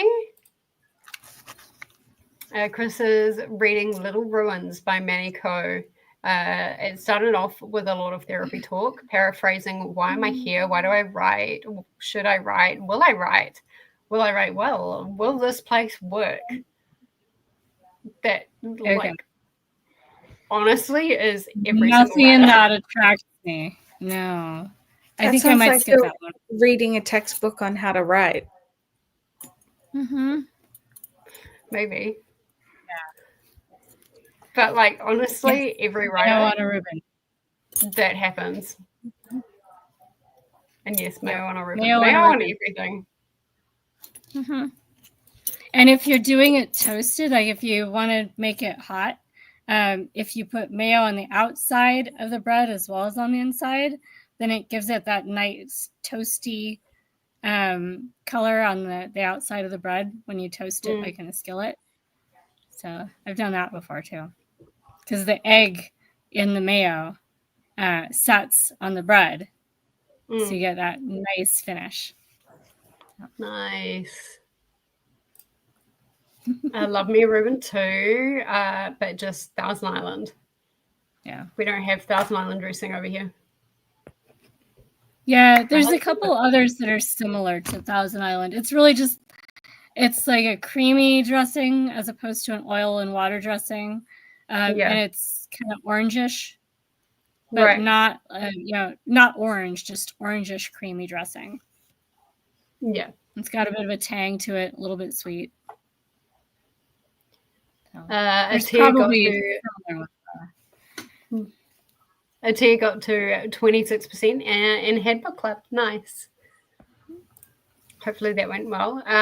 Don't think I've ever had coleslaw. Mayonnaise is one of my least favorite foods in the world. Coleslaw, I don't know if it's like globally, but for us it's like shredded cabbage, shredded I think carrots in there. carrots. Yeah, cabbage, carrots. Not much else really. Yeah, sometimes but like you've got cheese. both types of cabbage for Yeah. us. Yeah, whatever cabbage you got, but bits of whatever cabbage you got. If you got more than one, you put more than one in. Yeah. Finely chopped. The sauce is really what makes it the coleslaw. And ideally, you leave it to sit in the fridge for a little bit before you eat it, so that the sauce kind of sits with the cabbage for a little bit. It tastes better. When we buy ours, we kind of buy it chilled, so. Yeah. So it's been in the fridge past when it was made for at least a day, usually when you I eat go it. and pick it up when I'm having a bad day. Just like go down the shop, pick up like a little small tub and just sit in my car and eat it. I do that with the loaded potato salad. The local grocery store does a loaded potato salad with bacon in it, and it's bacon and cheese and whatever they do for the sauce, probably balsamic and mayonnaise, but it's really good. I've never heard of balsamic and mayonnaise as like a combination. That's what gives you that extra tang that you notice sometimes in store-bought foods that are like those cold salads. But they don't use a lot. It's not enough to make it colored. It's just enough to add a little bit of a flavor note that you don't get just from the mayonnaise. Interesting. The more you know. Christina's saying they have here they're corned beef, sauerkraut, Thousand Island, and white cheese, Swiss or another on rye. Yep, that's the basic. Other stuff you can do to it is on top of that base Reuben. And I think it came from New York.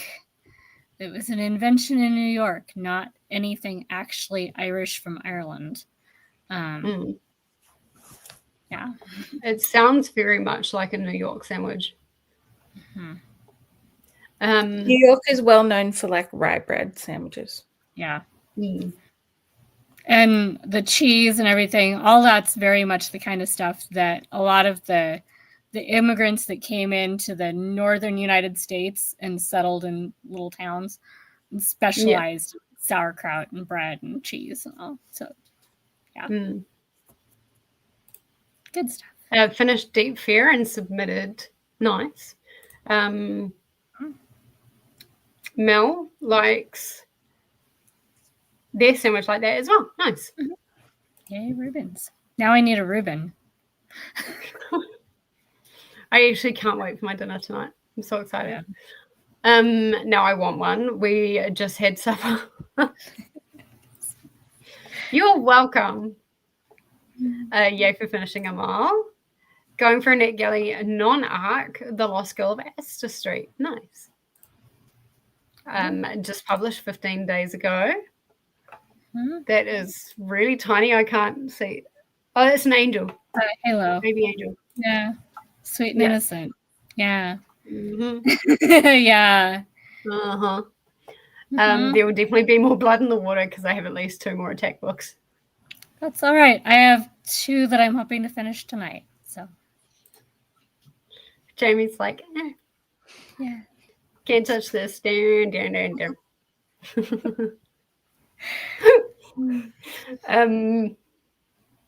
This is such a high honor. But sometime, some readathon, we need me, Atia, and Nicole to all be bad guys. Oh, then the bad guys will definitely. I'm joining your team. Because when I read a lot. Just when life decides to throw a fucking curveball, it tends to take over. But when I read a lot, and I'm relatively strategic with my reading. We could even do something like we could do something like a neutralizing, like if they read the book that we're reading, then it gives them 25 extra points or something like that to compensate for putting the people that everybody knows reads a lot of books all on the bad guys to keep people from just being like, never mind. We don't want to run everybody off. So stack the cards a little bit in everybody else's favor. Whichever the one has the best has the boat ship on the cover. The treasure hunt. Yeah, that's the treasure hunt. And you have not quite a week. We have till Monday, right? Yeah, we have till Monday. Yeah, Monday my time. Monday sometime. We have a few days in any case. This is not a 24 hour. Yeah, so it should be morning Monday for you. It's 10:45 p.m. on Monday for me. Yeah, which works. I mean, we're going to be reading it tomorrow anyway, but we have enough time that we can finish up some of those arcs that we keep putting aside to read timed prompts. There's one that I've been slowly getting through. It's like 600 pages, and it's a nonfiction. It's that Fix the Fire Damage County. It's the brick. Fix the Fire Damage. I'm not sure. Let me check. You should have it. I think we got it at the same time because it was a read now, I think. But it's like so repetitive in its information. Like there was a point I was reading it yesterday. I'm like, am I having deja vu? Yeah. And I kind of was, because it was like copy and paste and then added a tiny little bit at the end of the chapter for like, shoulder blades. I have Fix the Fire Damage, the Everyday Pain Guide series, volume 2. Yeah, that's it. There's a lot of repeating information. So after you read like the first chapter of like exercises and stuff like that, you can pretty much skim through it. At least for the next few chapters. I haven't got to anything like any serious back or leg. It's probably set up so that if you're going to use it, you could just skip to the chapter you want, and it'll have all the background kind of repeated if you need it. Because those kinds of books don't necessarily read them cover to cover unless you're reading arcs. True. That's a good point, because I was going to put in my review like some of this needs to be like cut down. It doesn't need to be 600 pages because you've repeated this information 10 times.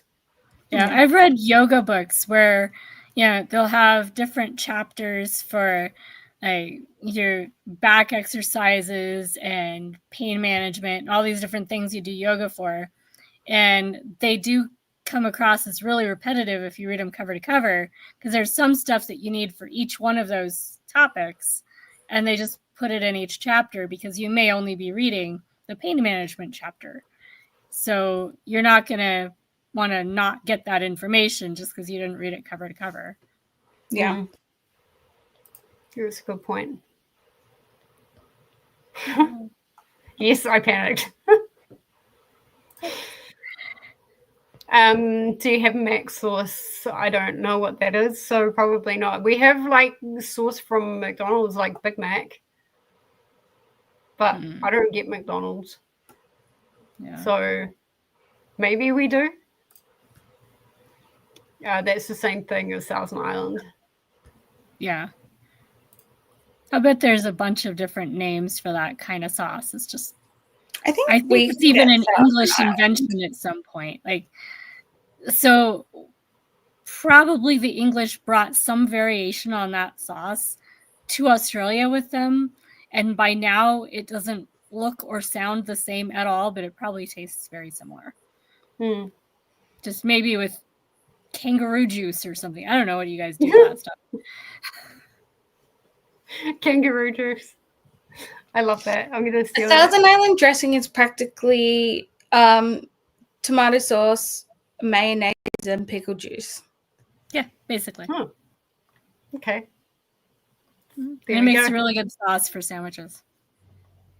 We can buy it here in Australia. Play around with it. Yeah, we can buy it for $1.80 a bottle. Oh, that's cheap. Yeah, that's not bad. Chris is saying a few times I go to family events, I cook whatever I want to eat. This way I will have stuff to take home since I don't eat what the rest of my family does. Interesting. That's a good idea. I'm of the can you put sauce on the side type, and that's not good for slaws or pastas, so I don't eat a lot of those. Fair enough. If I'm having like fries, then I'll usually put my sauce on the side because I like to dip. If I'm having fried fish, like fish and chips, then the tartar sauce has to be on top of the fish. Yeah. Well, no, I want fish and chips. I do pasta parties sometimes. Not in the last couple of years, but I used to. Where you do the pasta, just a big bowl of pasta, maybe 2 different kinds or 3 different kinds if you have dietary restrictions in the group. And then have all the sauces in their own pots so that you put the sauce on your pasta. So I've definitely done that. Put what you want on it. Yeah. It sounds like a great idea. It's an easy party too. Right. There's not a lot of prep for that. No, there wouldn't be. It's really good. 23% on my ebook. Nice. Good. Even made it to 80%. About 1.5 hours left. Nice. Also, went net shopping. I might have done that this morning. Again. Yes, you can. Yeah. Non-fat Greek yogurt can work instead of the mayo for both. There we go. Yeah. I don't do non-fat anything. Yep. And you could do Greek yogurt as long as it's plain yogurt. You can use it in place of the mayo. The Greek yogurt has more of a smooth texture to it, so it's nicer. And I go full fat. I'm not on any sort of diet. If I went fat-free, I'd probably shrink away to nothing. So yeah, fair enough. So would I. Oh yes.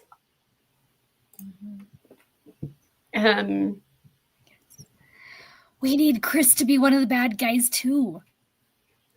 That should be a prompt. Actually, there's something kind of like that in Scarathon this year. Yeah. That would give me great joy. There you go, Romantasy peeps. For that particular book, you're reading depressive literary fiction.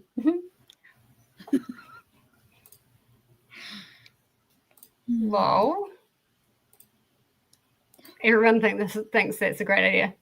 I tell you, are you going to read the new James Baldwin bio? I'm reading it now, and so far it's really good. I'm hoping to get it done so I can claim for points, but it's over 700 pages, so not sure. Sounds like I really need to hurry in My Dear Illusion. Yeah, I need to start it. I need to keep reading that too. Where are you up to? Not very far, like chapter 12, I think. You and I I'm a little further than that. I'm 25, 26, I think. Yeah. Don't quote me on that. I'm probably farther than that. I don't know. It's really good though. And everyone in Discord is absolutely loving it. Nice. And apparently book 2 is coming out in May. Cool. So that's a really short like bridge between books. Yeah. That worries me a bit. The Simon Tolkien book that I really liked earlier this month, I was thinking I'd have to wait till next year for book 2. While I was looking for books with locks on the cover, I found book 2. So now I have book 2 to read. I don't have to wait. It's great. That's good. But sometimes they roll them around really fast. So 35% says Amal. I need to finish today. I may go out with friends tomorrow after work. There are pickle bits in it. In the Thousand Island dressing. Yeah. Not always, Entirely but against pickle. it should have little, like dill type little pickle bits. Mm. Yeah. Nice. So it has a little texture to it. No worries. I got exactly what you were meaning. It's fine. And yes, I meant Big Mac sauce. Oh, Yeah. then yeah, we do. But like, because I don't Basically get the same. McDonald's, like I actually have no idea what. Yeah. There may be horseradish in the Big Mac sauce, which traditionally there isn't in Thousand Island dressing. Oh, okay. I don't like horseradish. Oh, I love this. Hopefully, but don't know if it'll happen this month. To crit. Yeah. Hello, Anna. Anna's back. Just to tell you, I've been here and I'm back from buying groceries, and we'll give Tesla his dinner. Getting ready for my pro uni sprints, but I'll be lurking here. Nice. We'll make sure to pop in and say hello. 65% into Midnight Muse. I'm still so gutted I got declined for that. Oh, you guys are gonna have to do your own read along for it once you guys get it. Yeah. Because there are a couple other people that also got declined for it. I'm gonna at some point do probably in October. Mm-hmm. Unless something comes up where I need to read Remain really quickly. I'm probably going to do a vlog for it. Yeah, I got denied for Midnight Muse. So did I. Once it comes out, we'll buddy read it. Mm-hmm. Sounds good. Can imagine that if Fantasy fans had to read the Night Terminus. That's still on my want to read list. That would be fun. The amount of DNFing would be very high. Yeah. Well, Half-Light. Half-Light has a stronger romantic theme to it. And it's LGBTQ and involves Casanova. Or no, that's Silverbook. The Silverbook has Casanova. And Half-Light is an inn in northern India. Right. So, yeah. I think I have a river here that's kind of stuck in between my eyelashes and my eyeball. And it's really frustrating. Mm-hmm. The Midnight Muse publishes on the 10th of March in 2026. So it might be a little while. But they might do more arcs, like once they get some idea of how many reviews they've gotten. Yeah. Well, I think I wished for it. Oh, wait, no, I fully got denied, so I can't wish for it. Never mind. Long time no see. Half-Light slaps you across the face with that ending if you're a Romantasy fan. Yes, it does. There we go. All right, we're going to head into another hour sprint. Yeah, it'll be fun. Hello, Christina, Chris Atir, and anyone I missed. Well, what am I doing? Okay, there we go. I'll start that one. We'll get into another sprint. I'll see everybody in 60 minutes. Happy reading. Oh, wait, it would help if I shared my screen. Here we go. Happy reading, everyone.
Hello. Welcome back from that sprint. How did everybody go? How did you go, Jamie? I got to 24% in my arc and fed all the cats and Nice. had some dinner. I forgot I had Chinese. That Yum.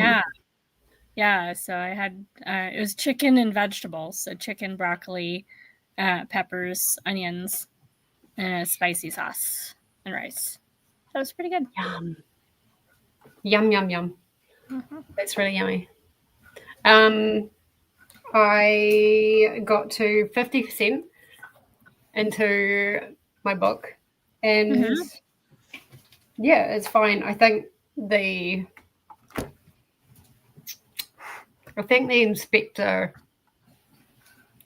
behind this kid's case is a bit kind of not away with the fairies, but it doesn't really have all his brain screwed in. Because 50%, the guy's like, oh, now we're working under the assumption that he like wasn't harmed in the cottage, and he left the cottage unharmed through the window, and the mother's like, well, yeah. Yeah. It's essentially about this kid that goes missing in India from their holiday cottage. Okay. I still don't really understand where the title Two Perfect Couples come from. That is what I'm reading, right? We haven't gotten the second couple yet. Do we have a couple? No. Well, we have a bit of infidelity where one of the kids is not actually hers. Okay. But that doesn't mean they're a couple. That's not two. And there's no couple thing happening. And I don't see any implication that there's anything perfect about any couples. No. Exactly. So I'm still really confused where the title came from. Maybe there'll be a couple of victims. Maybe it's not a romantic couple. Maybe. I don't know. But at the speed I'm going, I've got about 2.5 hours left, which will be really good. And to get that through, that'll be some more points for us. And something off my list. Yeah. Because yeah. I'm trying thrillers as much as I can, but I'm still not into them. And saying that of the 3 thrillers that I have or will be reading this month, they're all to do with either kids going missing or infidelity. Yeah, neither one of those is really a favorite for me. Yeah. Sorry? Neither one of those is a favorite for me. No. Have you read any Patricia Highsmith? Nope. You should try some of hers, and they're classics in the genre at this point. There's 2 of them as arcs right now because there are new editions coming out. One is Carol, which is an LGBTQ thriller, which was unusual at the time, so that's kind of cool. I don't remember the other one offhand, but if you look up Patricia Highsmith, their arcs, they would count for what we're doing. And I think they are really solid thrillers. They're more on the end of psychological thriller, but there's usually bodies, or at least implied bodies. And sometimes you're in the head of the bad guy for part of it, which is kind of a standard thriller thing. Kind of sets it apart from mystery where you don't know who the bad guy is. I think we've had a chapter from the bad guy. But if the reasoning for taking the kid is for what I think, it's stupid. So stupid, so petty. Come on, guys, just grow up. He doesn't love me, so I'm gonna kidnap his child because we were going to have a child and that didn't end up happening. So it's worth committing a felony? apparently. Okay. I don't know. Does not sound like a children is like a no-go for me. Yeah. But yeah. And there's a lot of mental health threat as well. Okay. In this book. Like the mental You think health it's threat good or just story. Is it good? Is it believable? I don't know if it's believable. Mm-hmm. It's starting to build where like she doesn't know if she's a believable narrator or not. So it's making me question if she's a believable narrator. She's unstable. Maybe. Yeah. But I mean her kid's just gotten whipped out of there. Right. So she's not exactly in her most rational state anyway. No. Okay. And she's like blaming herself and she's trying to remember things and she's starting to question things and I'm like, okay, we need to hurry this along now. Yeah. Because there's a lot of repetitive, like, I shouldn't have done this, I shouldn't have done this, I shouldn't have done this. It's all exactly the same thing that she's saying. I hate it when they do that. I get that they're ruminating over things and they're obsessing over things, but there are more elegant ways to do it that just don't make your reader bored. Concise. Yes. Anyway, hello to Anna from Chris. Yeah, I did. I started the timer. I'm like, sweet. And I'm like, oh, get the right screen on. But of course, that was all planned. Yeah. I do just want to bring attention to this real quick. Anna's Pro Uni Sprints. A first sprint about to finish actually pretty soon.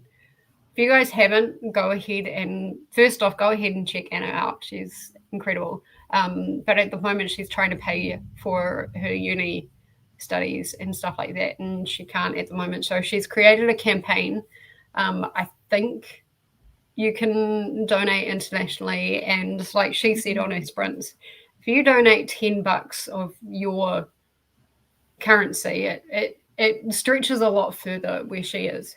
Right. So pretty much anything, if you want to donate, would be appreciated. Yep. And I think she's looking to donate time and stuff like that in exchange for something. But yeah, go ahead and check them out. If you can donate, please do donate. We're crowdfunding her continuing masters. Yes, in 2 weeks to pay it. It's not even 2 weeks now. It'll be about a week and a half. Yeah, she's running out of time for it. And so crowdfunding is the only way she's going to get the money to do it. And how going to throw everything off if she can't go back for the semester that she's supposed to go back for. So how far off is she? I don't know. Does it say? Typically, masters are 2-year programs or 3 years at most, so she can't have that much left. Like maybe her second year. I don't know. That would be a question to ask over in her sprints. I'm just gonna say.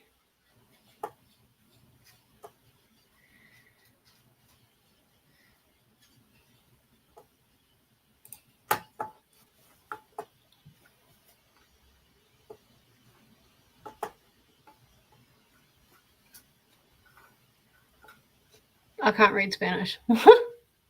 This whole thing is in Spanish. Yeah. Oh, we got a while to go. Mm-hmm. So she needs 2,400 US. No, is it? Has she got $2 US? Wait.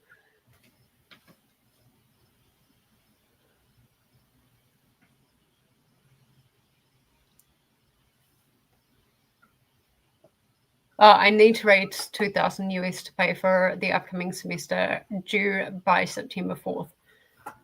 So yes, if people can donate, please, $10, $5, whatever you can give. This is showing up. Would you like me to translate to English? Yes, please. That helps. So yeah, definitely pop over there and see if you can see what you can do. Oh, kitty! Oh, kitten! This is Vinny.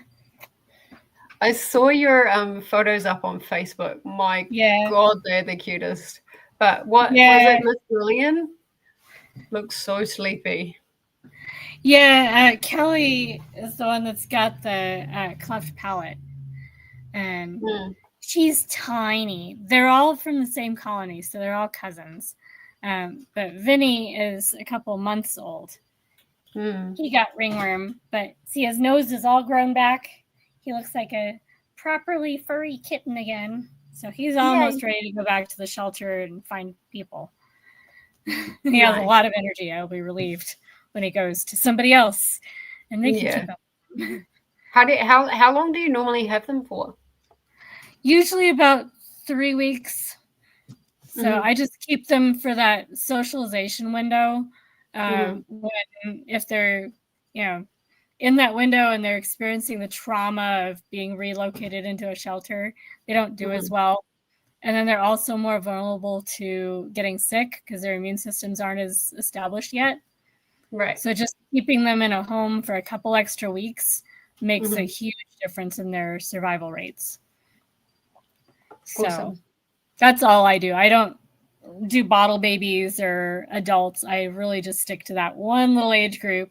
And it's a quick turnover. I feel like I'm running a 24/7 preschool all kitten season. Yeah. And I bet you get quite a lot as it kind of really crunches into it. Yeah, I try to keep my numbers down, and I try to have all of my kittens be from at most 2 locations. And if that's the case, I try to have smaller litters or only 1 or 2 from the second location so that I'm mixing diseases as little as possible. Yeah. So all of the guys I have right now are from the same colony. So I don't need to worry about quarantining them from each other because they've all been in the same yard together. They've all got whatever they got, and I don't have to worry about that so much. And then I've actually got 2 of their relatives that are my cats because these guys are from my mom's colony. So Christopher is their uncle. And Julian is Christopher's uncle. So they're all family. Yeah. Nice. That's cute. Yeah. It's hard working sometimes, like where I work with the SPCA, because when kitten season starts, the shelters get inundated, and often there are way too many kittens and cats that come in compared to the room that they've got in all of the centres.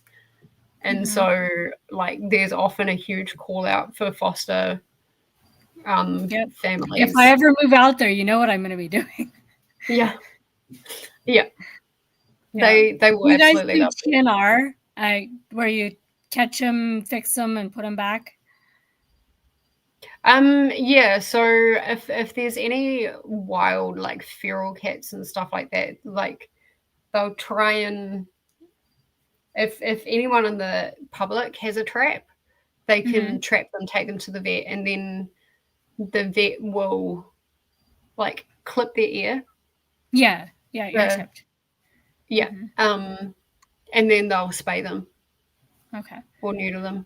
Because that's the only way to really get a handle on kitten season is just over time you decrease the number of kittens. The other location I work with, last year at this time I had 3 litters at the same time from that location. This year I have 2 kittens coming this weekend. And that's it from that colony, because we did so much TNR getting the adults fixed that there aren't as many mama cats out there.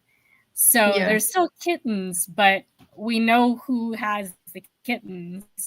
Yeah. And as soon as we can, we get those mamas fixed. So over time, and it does work, but it's a lot of work in the meantime. See, it's hard because people get cats and then like all of a sudden expenses happen and stuff like that, and they can't get them fixed, and then kittens will happen, and then it's the situation that happened with River and Neo. They just get dumped on the side of the road. Luckily, a friend of our family found them and managed to save the kittens. Yeah. And now we have. Now they're cute. Yes. He's zonked out. But yeah, we're pretty lucky to have the boys. Yeah. It's not a stream of mine unless I make some kind of mistake somewhere. Yeah. It's just proof that you're not an AI. This is not a bot. I'm not running it. I wouldn't mind if I was part AI. Yeah. That would be good, but yeah, no. Get the memory database. Like, yeah. Yeah. Oh, that'd be so great. Hi Ashley. How are you? Welcome in. I don't know, have you been on my sprints before? I've been on Ashley's sprints several times. Joined NetGalley. There was an Ashley earlier today that was joining NetGalley and getting started. Is this the same one? No, it's not. Okay. Because I know there's one that we were being a great influence on to start down that rabbit hole. Hey, Ashley, are you part of NetGalley? Mm-hmm. Ashley, do you read from NetGalley? Good question. That'd be good to know. But if people haven't heard of Ashley, Ashley is another booktuber. I just randomly found her sprints and I was like, cool, sweet, hi. And introduced myself and stuff like that. And she does great content. I love the participation ones. I've done a couple of those. So subscribe and watch the posts in the community tab, because quite often she'll ask, give me one word for this and I'll recommend you a book or something like that. Or give me a trope. And I gave her a trope and she was like, huh? It kind of threw a spanner in the works. And then I went easy on her. And then somebody else went difficult on her. So I'm glad I'm not the only one. But yeah, go and check the tags out. Go and check the tags out and all of that kind of stuff. Sounds like a fun channel. Yeah, it is. It's a great channel. Hello to Ashley. Hi Cherie, how are you? What are you reading today or tonight for you? Hello to Glenda. Nearly bedtime, says Amal. I'll submit my ebook by tomorrow, most likely. Yeah, fair enough. Ahoy, Cherie. Thanks for sprints. You're very welcome. Thank you for being here, Amal. I appreciate it. Sleep sweet. And ahoy to Ashley. Good night, Amal. Have a good sleep and take care. Ahoy to Anna. Good night, Amal. Jean watching 51st Dates. My God, that brings back some memories. That's such a nostalgic film. It's probably one of the only Adam Sandler's that I actually don't mind. And finished chapter 4. Nice. Yeah, I'm not a fan of Adam Sandler, but Adam Sandler and Drew Barrymore work well together.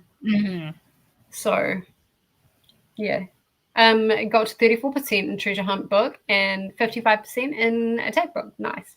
Demon's Dream. I love the name of that. I absolutely love the name of that. 51st Dates is the best. Emma got to 93%. You're so close, Emma. On my list. One more sprint and we'll get you there. Lexi's still here, leaving you on mute for a while I finish my book because I have less than 10 minutes. That was a little over 10 minutes. A little over 10 minutes. Probably writing the review or thereabouts. Yeah. Oh, there we go. Okay, done. That was 3 minutes. You weren't kidding. Less than 10 minutes. I'm going to submit for treasure hunt. Nice. Hi, Nell. How are you? Our sprint literally finished at exactly the same time. So I was quickly like typing. Yeah. This is what I managed to get up to. Well done to Lexi and Ahoydem Nell. And here are all your reminders again. Remember to hydrate, take your meds, check the laundry. Also, if you stop by the Orca Gallery for chow, let us know what you had and post the pics in the Discord. And this is the Discord here. Stay hooked. Please remember to show love to all the like buttons and ring all the bells. Mummy Shark Vanessa has collected some beautiful captains hosts for August 2025. Yeah. Can't wait for next year already. Yes. Next up is Atia from Booking It with Atia. Yeah, we got about an hour 3/4 for that. 12 a.m. EDT. Or climb aboard the reading regatta to follow along. And that is the link there. And that just kind of takes you to like a playlist and stuff like that. So you don't have to worry about missing any sprints. You can just ride the playlist. Just make sure that you do refresh every now and then. Captain Christina. Well, thanks for sprints. I just got up and got here. Are you done? I am doing probably one or two more, probably two more. I finish it full my time. Yeah, so 2 shorter ones. Yeah. Maybe 2 shorter ones, yeah. Yay! Yes, the brats. Anybody want a kitten? Oh my goodness. We might do a 45 and then we might do a 30. Sounds like a plan. Keep it down like that. Does that work? Okay.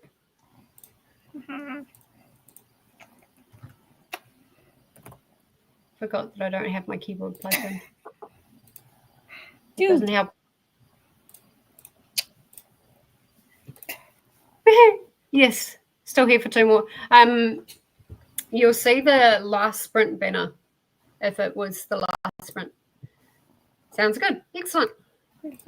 Let me remember to put everyone on the right screen first. There we go. And I will see everybody in 45 minutes. Happy reading.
All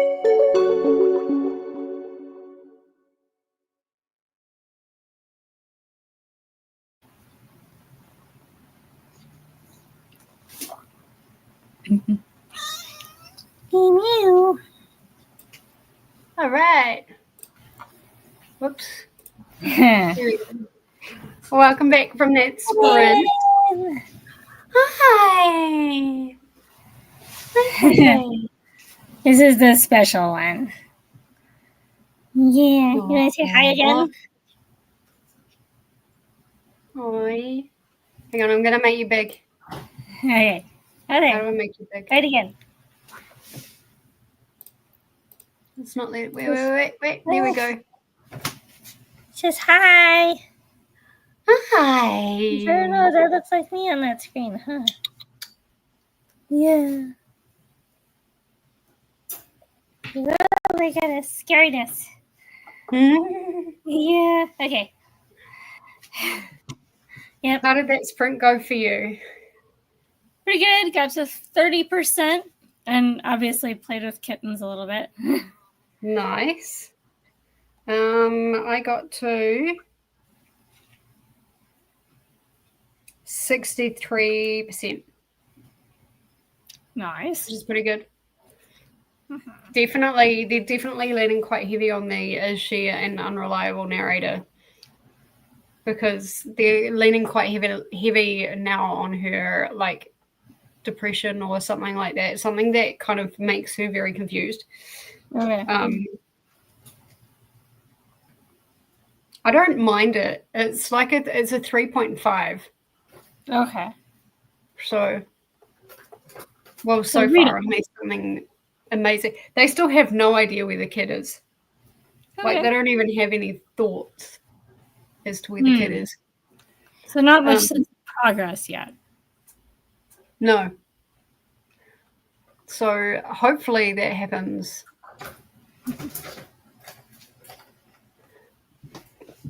soon. Yeah. But yeah, that was my sprint. Glenna said 2 short sprints are good. Actually, that was quite nice having a short sprint. I just kind of chilled out. I'm going to have to go and get the washing in the next sprint. I'm going to pick up more. Oh, yeah. This is the one that I showed on the screen as we went into sprint. And I was like, excuse me? Yeah. It should be interesting. And now saying probably be asleep by the time you guys come back. So I say good night. Thank you so much, Nell, for being here. I appreciate it. Have a good sleep. Good night, Nell. See you later. Have a good sleep.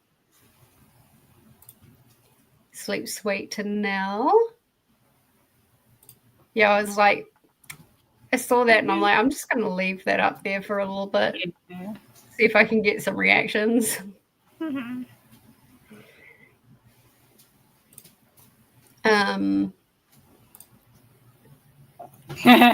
Christina's saying we'll take the kitten. Yeah. Just bring her on up. Bring Coda and we'll make dinner. Nice. Yeah. Sounds like a party. Yeah. Nice road trip. Emma's saying I finished Throne of Glass. I feel like I missed parts listening to it, so I'll probably reread it in the future. Excellent. I'd love to read Throne of Glass, but I'm too cheap to buy the series. And the hold list at the library is just insane. I might have to save up and buy myself the series, because before, and apparently Crescent City 4 is coming out before ACOTAR 6. But before any of that comes out, I want to like have fully completed the House of series. Obviously, I've completed the ACOTAR series. I haven't read any of the Throne of Glass series. So I would like to have all of that done before the next, like before the release date. She wouldn't put any of that up on NetGalley, would she? I don't know. It would have a lot of people wanting it, so I don't know how It would easy it would probably be to crash get it the site. cloudy. That might be one where you need an 80% if it does show up on NetGalley. Yeah. Anna is here. I just finished my sprint, and I'm about to have dinner with my partner. Nice. What are you going to have? Got to 43% into Spanish Diplomat Secret. Awesome. Hopefully you're enjoying it. Yeah. Oh, kitty. Yeah, we love our cats. All I really got done was finding a 24/7 live stream of a squirrel litter newborn. Aw, that's cute. And we use this social media. We watch baby animals.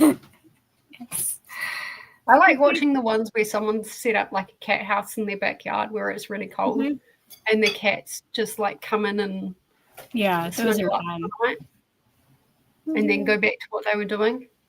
Like those are so cute. I wish we could do that here, but with our boys, it's always tricky. Hello to Molly.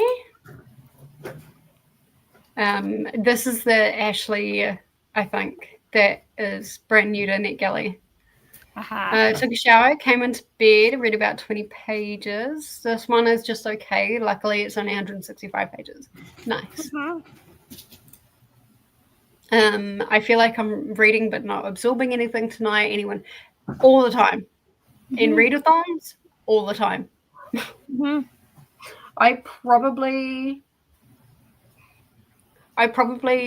read quicker than what I'm probably absorbing about 60% of what I'm reading, but it's enough to kind of know what's going on and formulate a review.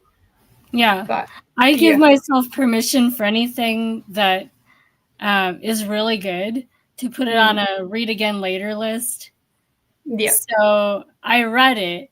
I've filtered out the books that I don't need to read again, and then those ones I can go back and reread them when it's not a readathon book and absorb it better. Yeah. Like with the NetGalley stuff, like anything that I really want, I've put on my wish list. So I can reread everything at my own time. Yeah. And just chill out. There's a mindfulness reading prompt in Scareathon this year. Nice. Not reading a book about mindfulness, but reading a book mindfully, if that makes sense. Like actually taking the month with a book, read it, absorb it, formulate your thoughts and stuff like that, and like just sit with it. Okay. That would be a good prompt. Yeah. Because I feel like with a lot of readathons, it's read as much as you can, as quickly as you can, get your points. That's great. But like we were just saying, you don't really absorb like everything that's going on. Yeah. And it's and with NetGalley, it's you want to read a lot of them because you're really just doing a first pass of which ones are good and which ones are not. And then passing that information on to all the other readers out there. Yeah. So it's not the same as picking the book from the library or the book from the bookstore. Yeah, exactly. Yay for finishing Emma. Ahoy to Anna. So Jamie, was that a yes? You'll bring it up here?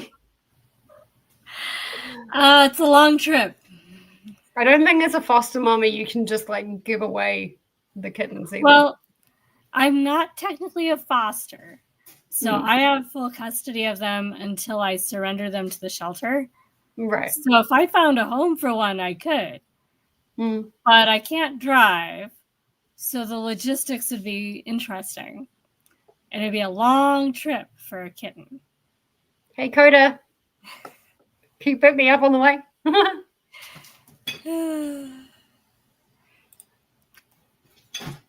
There is going to be a 6th in the Akatar series. Yes, it has been announced.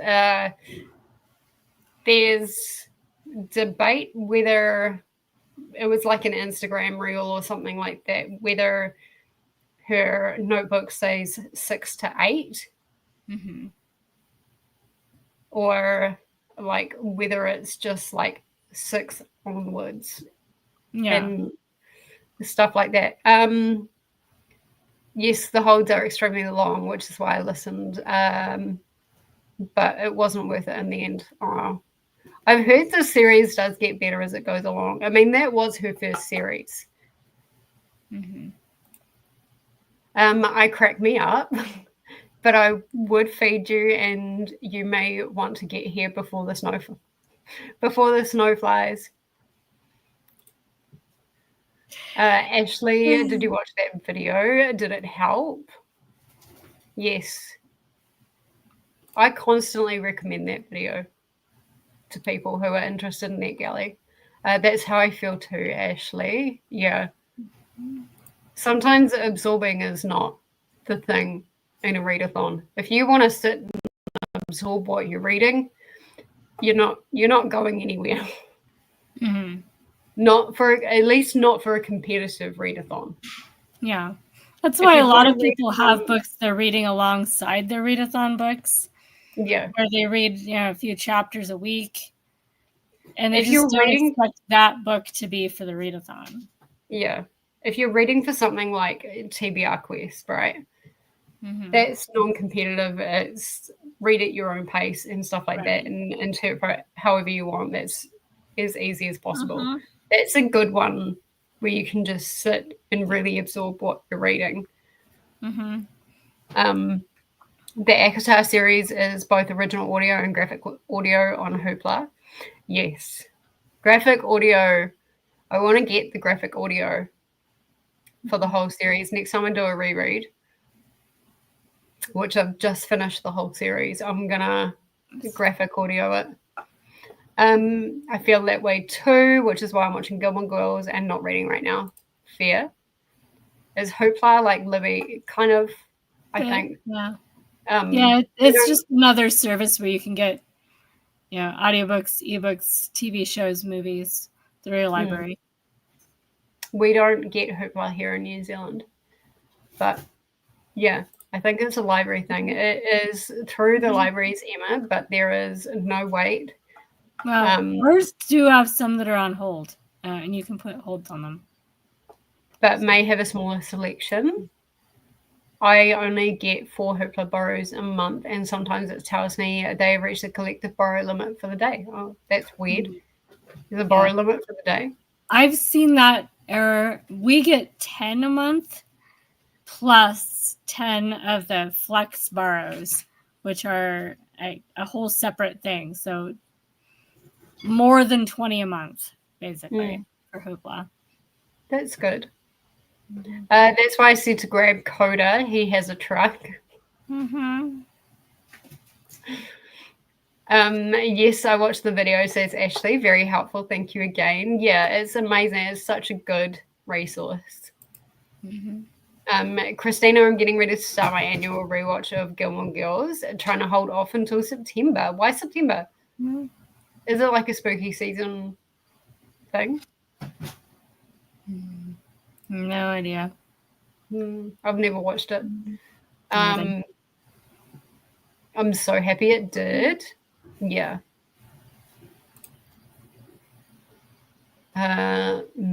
Christina, what? What do you mean check Discord? Do we want to know?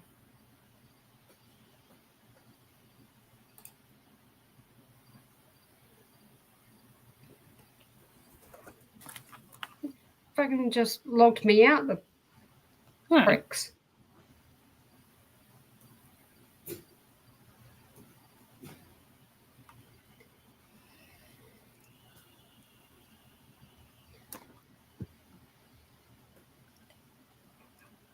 Great.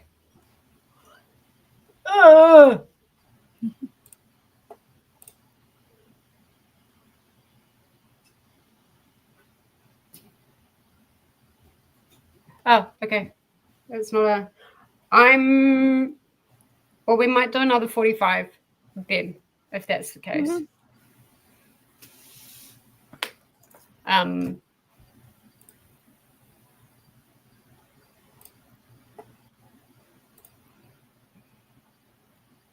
Jamie, you're in the host Discord, right? Yeah, of course you are. Yeah, I just saw it. So how long do you want to stay on? Oh, I'm only going to. I'm dating. Like, okay. I'll see how long I've got on my audiobook. Yeah.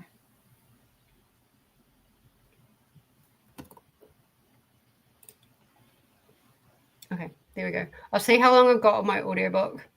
But feel better, Artia. Yeah. Take the night off. You don't need to read anymore. You're good. Yeah. Do you get bonus borrows the last week of the month, Christina? We do. You do? Mm-hmm. Well, that's good. Yeah, it's not all the books, but they'll have ones that don't count to your total at the end of the month. Yeah. I think they may limit your monthly checkouts on Hoopla, though. They do on Libby as well, depending on your library. Ours is something like 15 or 20, I think. Yeah. I only know when I hit it. They don't tell you, but it is there. Hello, Busy Reading Mom. How are you? If there is something else that you want us to call you by, let us know. Dropping in for a little bit. Well, welcome to our little community. These are arc August sprints. You don't have to be reading arcs. You can just chill out, be productive, or read, or do what Christina's doing and just watch TV. If you start August 1st and watch one episode a day, you will finish it by December 31st. But we are binges and we're about halfway through season 3. Okay. So it's the amount of episodes. Hello to Busy Reading Mom. Tiffany. There we go. Okay, Tiffany. I'll try and remember that. Yes, Ashley, I get 4 hours a month. No, the show just gives off a lot of fall vibes. So I was trying to wait to closer to fall here in the US. Just my silly. It's not silly. There are books that are best read in the right season. Yeah, there are books that are best read, movies best watched. I always watch White Christmas at the beginning of December, every December. Christina, have you watched it before, or is this your first time through? Ashley, you may not have to wait till September 1st to get fall vibes. Some of the areas of the country are getting an Arctic blast next week. Ew. I hope so. We have been. It's black and gold here. Yeah. We're supposed to get some effects of the hurricane. Like it's really, really big out in the ocean, and it's stirring the air currents in a way that we're supposed to actually get cooler weather. I'm hoping that they're right, because it was disgustingly hot today. Yeah. Well, hopefully it starts cooling down soon. Only once in a while do we get bonus borrows, and it is a very small selection. I don't think I would like... No worries. It's all good. I'll remember Tiffany. I don't think I'd like Hoopla.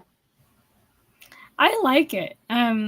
It's pretty easy to use, and it actually tells you how many you have left to check out, unlike Libby, which for me, in our system, you know when you've hit your limit when it stops letting you check it out. So with Hoopla, you can see how many you have left and decide whether you want this to be your last one or not, that kind of thing. Our Libby does tell us how many we've got left. We've got 35 borrows a month. Nice. Or not even a month, just 35 borrows in general. Yeah.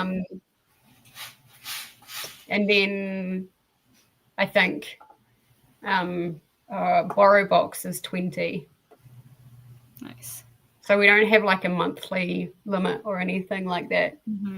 Next up is Sash at 4 a.m. Eastern for more arc. I think Sash starts at like 10 p.m. my time. Maybe. Yeah, 2 a.m. our time. Yeah. Or climb aboard the Reading Regatta to follow along with the sprints. Obviously, with a bit of a change, we recommend now to refresh if you are on the playlist. Yeah. Just hit that refresh button and everything will be up to date. Last year we tried, but we only got a few episodes into season 2. So we are all on the new shows this year. Nice. Hello to Tiffany. Do you like it, Christina? I've heard a lot of good things about it. It's just never something that's really kind of I ever thought about. Unfortunately, I don't think my library is on Hoopla. I live in the middle of the mountains with such a small library and population. Yes, Artia's sprints are off the playlist, so it should work, but refreshing is a good idea. Yeah. And we're liking it. Okay, let me just check and see how much. Yeah, see where you'd get to a good stopping point. Okay. Oh, yeah, I'm not going for another 2 hours.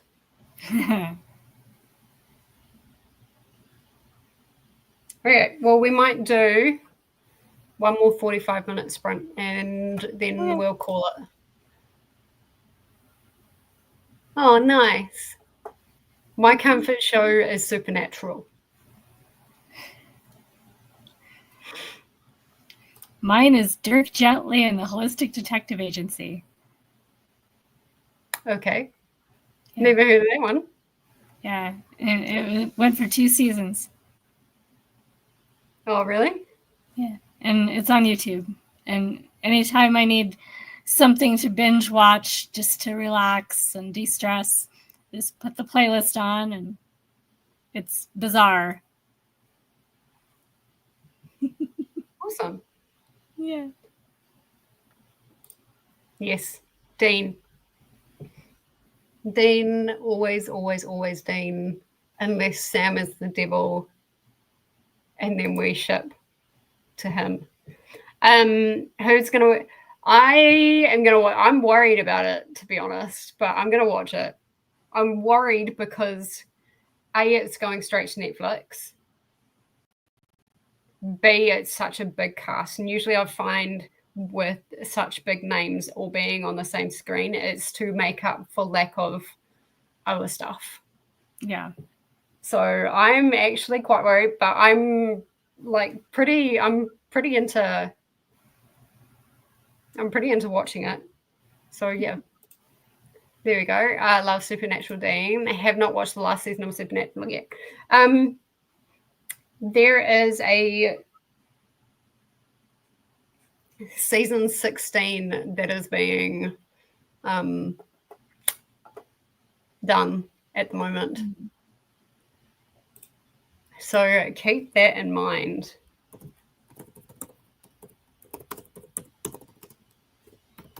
I don't know when it's coming out, but I think they're filming.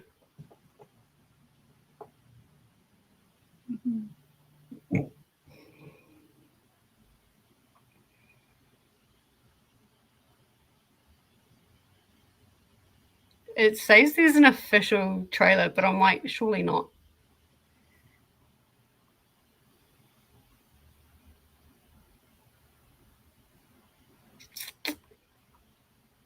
I don't know. There is a season 16 coming because, like, I've seen Instagrams of everyone. Well, not everyone, but like Misha Collins and I think Sam has like posted little short kind of behind the scenes stuff. So yeah. That was hard for me with Gilmore Girls because of Sam being on there and having everyone call him Dean. What? Sam was on Gilmore Girls? Well, maybe I do need to watch it. Not enjoying this arc, so I took a break. Oh, Chris. How long have you got to go? Me, the Tiffany. I was going to say Sam is Dean on Gilmore Girls. Wait, is Sam's name Dean on Gilmore Girls? That's not confusing. Yes, I've watched the Winchesters. The Winchesters, I think, got fireflied one season and then got axed. But honestly, I think it only needed the one season. Usually I get really upset. Yes.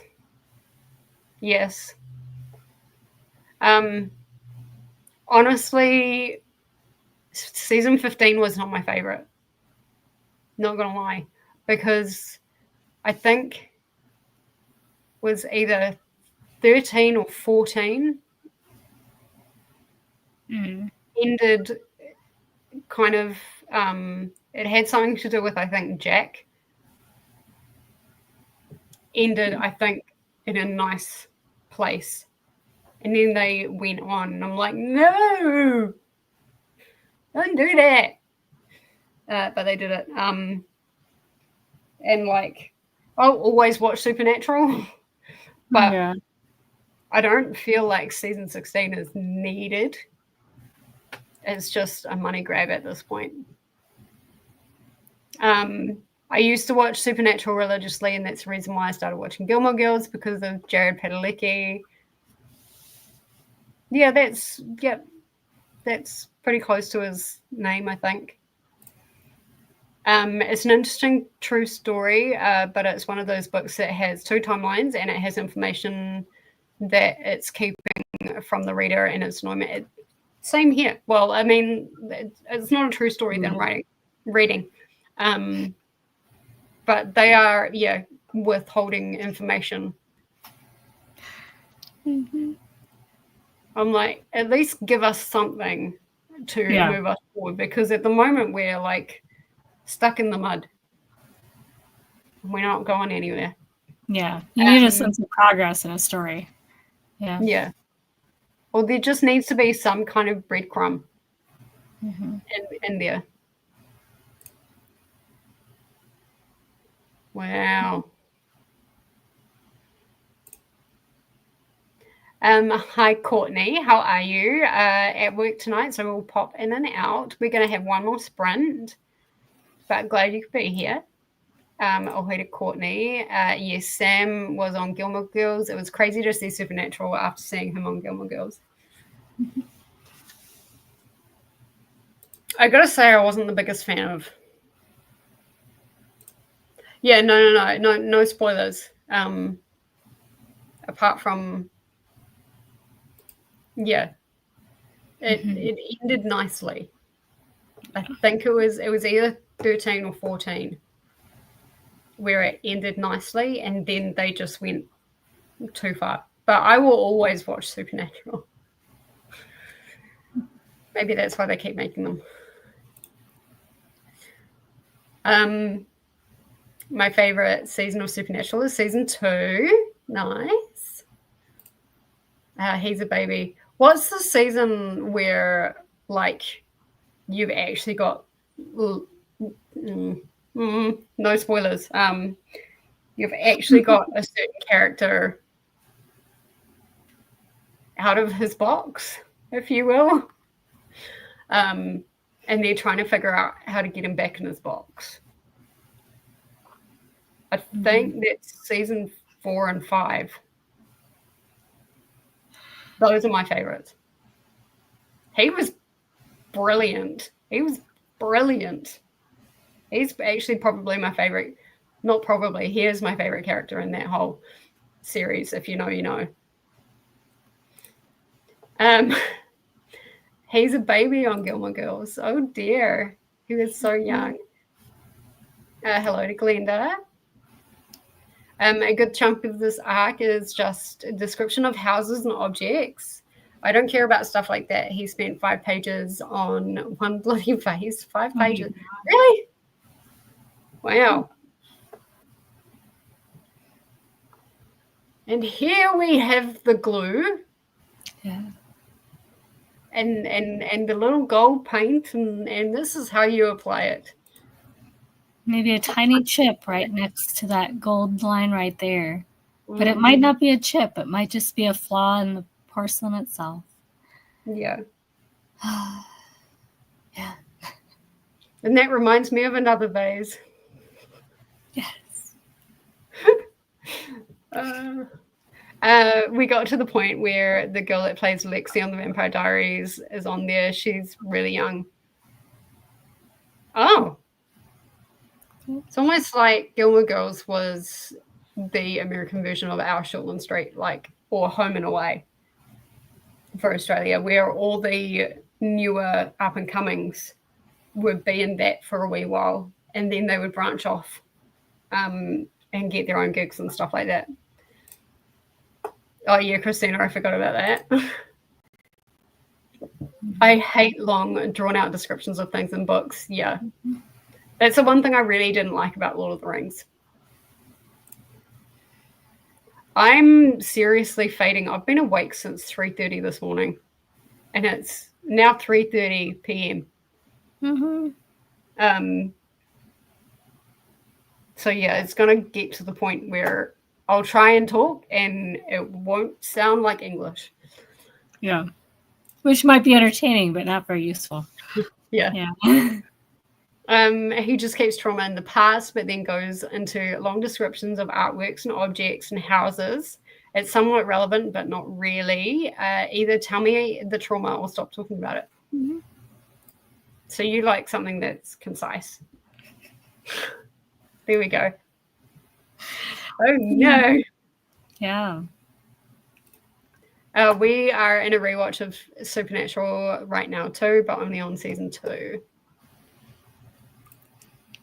Charlie was pretty cool. I liked Charlie. I'd never seen any of these shows. You were missing out with Supernatural. I know I can't speak for girls are missing out.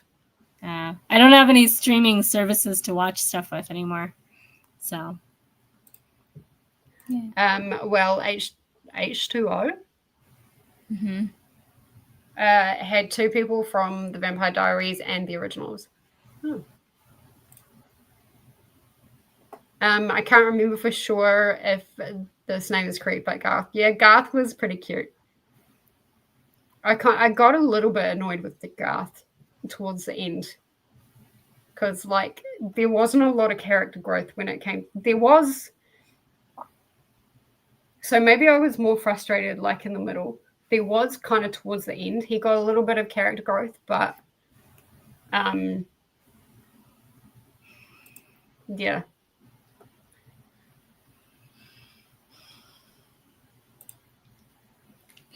He's not a fan of New Zealand. Well, fuck him.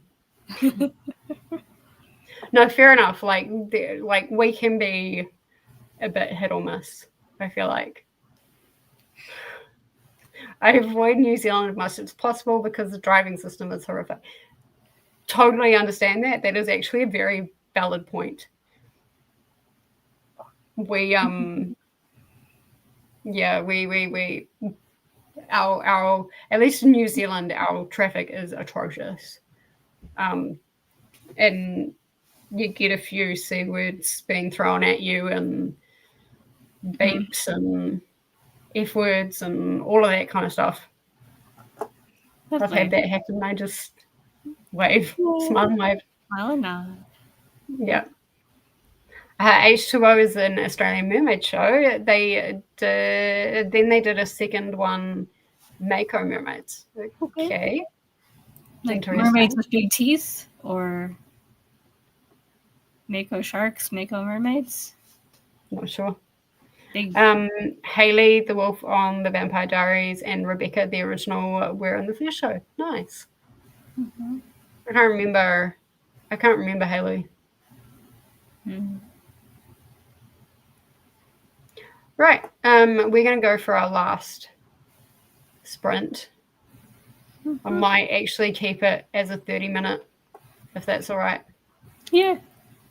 The mermaid shows are on Netflix. He's now on to describing how much he loves his alpaca trousers and stripy trousers. That has nothing to do with the trauma in the past. Chris? You need to skim the rest of this one and move on. Yeah, I think so. Mm-hmm. I think it's not. I have a pretty good idea about this book now, enough to write a review. Yeah. We'll just all read it through you, Chris. All right, I will see everybody in 30 minutes. This will be our last sprint. Have a good time reading.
All right. That was our last sprint. We still have no idea where the kid's at. Okay. I'm kind of like interested to see where it goes.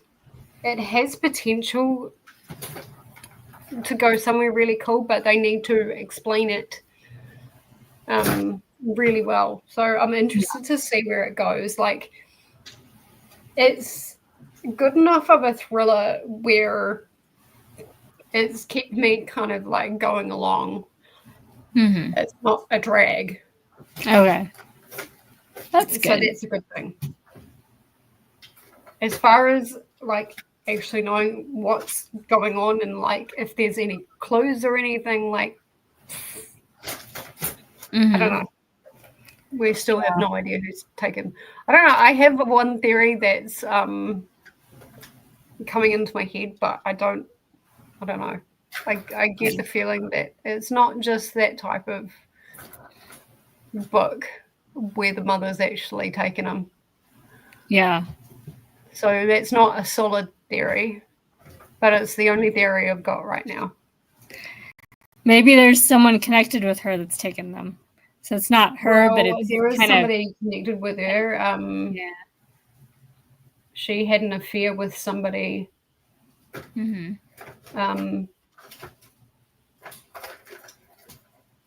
So there's that. They're wondering if he's taken her because they're wondering if he's taken the boy because she thought that she saw him in the market.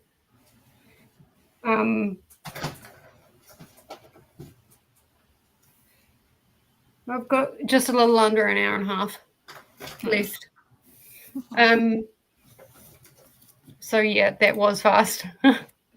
Half an hour goes real quick, but that's all right. So yeah, it's good enough. Like where it's kept me going, and I'm interested to see where things are gonna go. But I'm not holding out too much expectations. I read one that took till like 80% to actually start making progress to solving the mystery. And I wonder if that's by then I didn't care that much. Yeah. I wonder if that's what this is going to do. Yeah.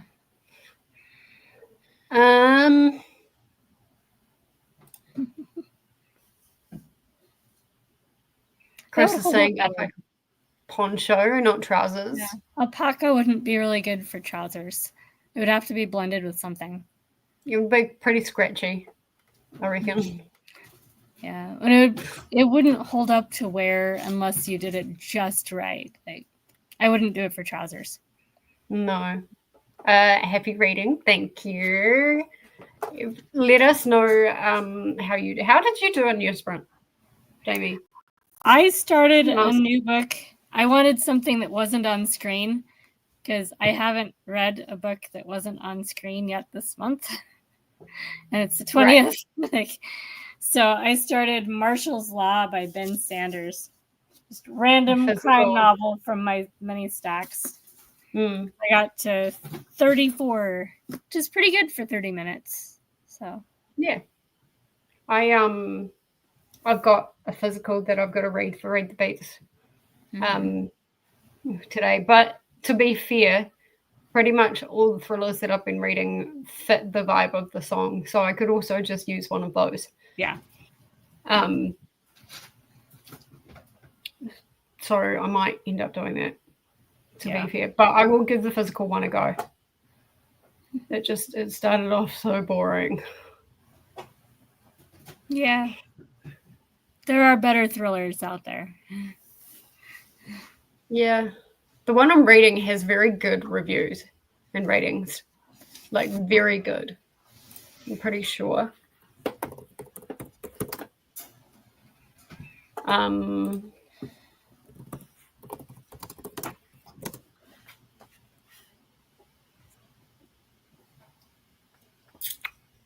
No, never mind. It's 3.68, which is like, it's fine. It's okay. Yeah, it's just a thriller. Yeah. I thought it was better than that. I mean, it got a adaptation. It got I think a Netflix adaptation. Yeah. Which is why I thought it was better than what the rating said. But hey, thriller is a thriller. Yeah. I know some people really enjoy them. I like a well done thriller. Where by the time you get to the climax of the story, you are so engaged that you don't notice if your phone is ringing, if the house is burning down, you are reading the book. But it takes a skilled writer to do that. Yeah. Yeah, I haven't come across one of those yet. Yeah. I mean, Gone Girl was pretty good. It was fun. But, like, it wasn't anything life-changing. Yeah. Yeah, it definitely does sound like a DNF. I wish I could, Courtney. This is an arc I can't DNF, unfortunately. It was added to my shelf by the publisher. Oh, no. They're not paying you, though. They've not hired you to be a reader. They're just forcing you to read books by putting them on your shelf. So I would consider that a valid excuse to DNF if it's not good. You didn't ask for it. Yeah, and like if you explain why you DNF'd, it's just not for you. Like, yeah, it happens. If it's NetGalley, you can DNF and place a reason. I've definitely DNF'd an arc. I don't like.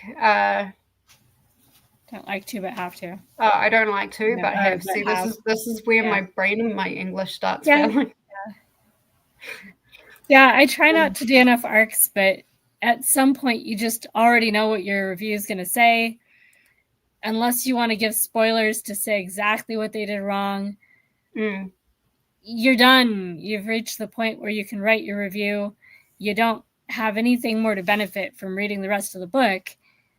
And you can move on to something else without anyone having to suffer any further. Yeah. See, to me, I would still try and get to 50%. Yeah. And if I still felt like DNFing, then I would, but at least I've given it a fair crack. Yeah. And some books just aren't for some people. I do 50% or 200 pages.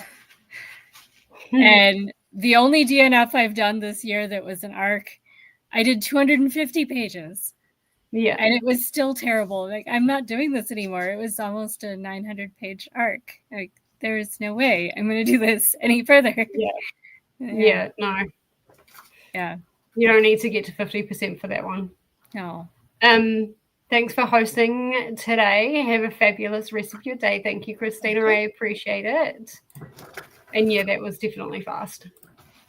Short sprints do go fast, but sometimes that can, if you're wanting to be productive, that can kind of get you moving fast because you want to beat the timer.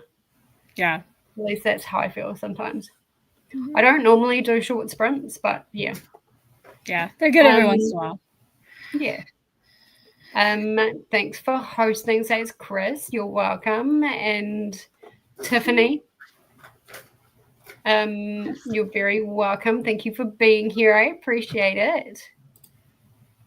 Remember to hydrate, take your meds, check the. Oh shit! I forgot to bring the laundry in.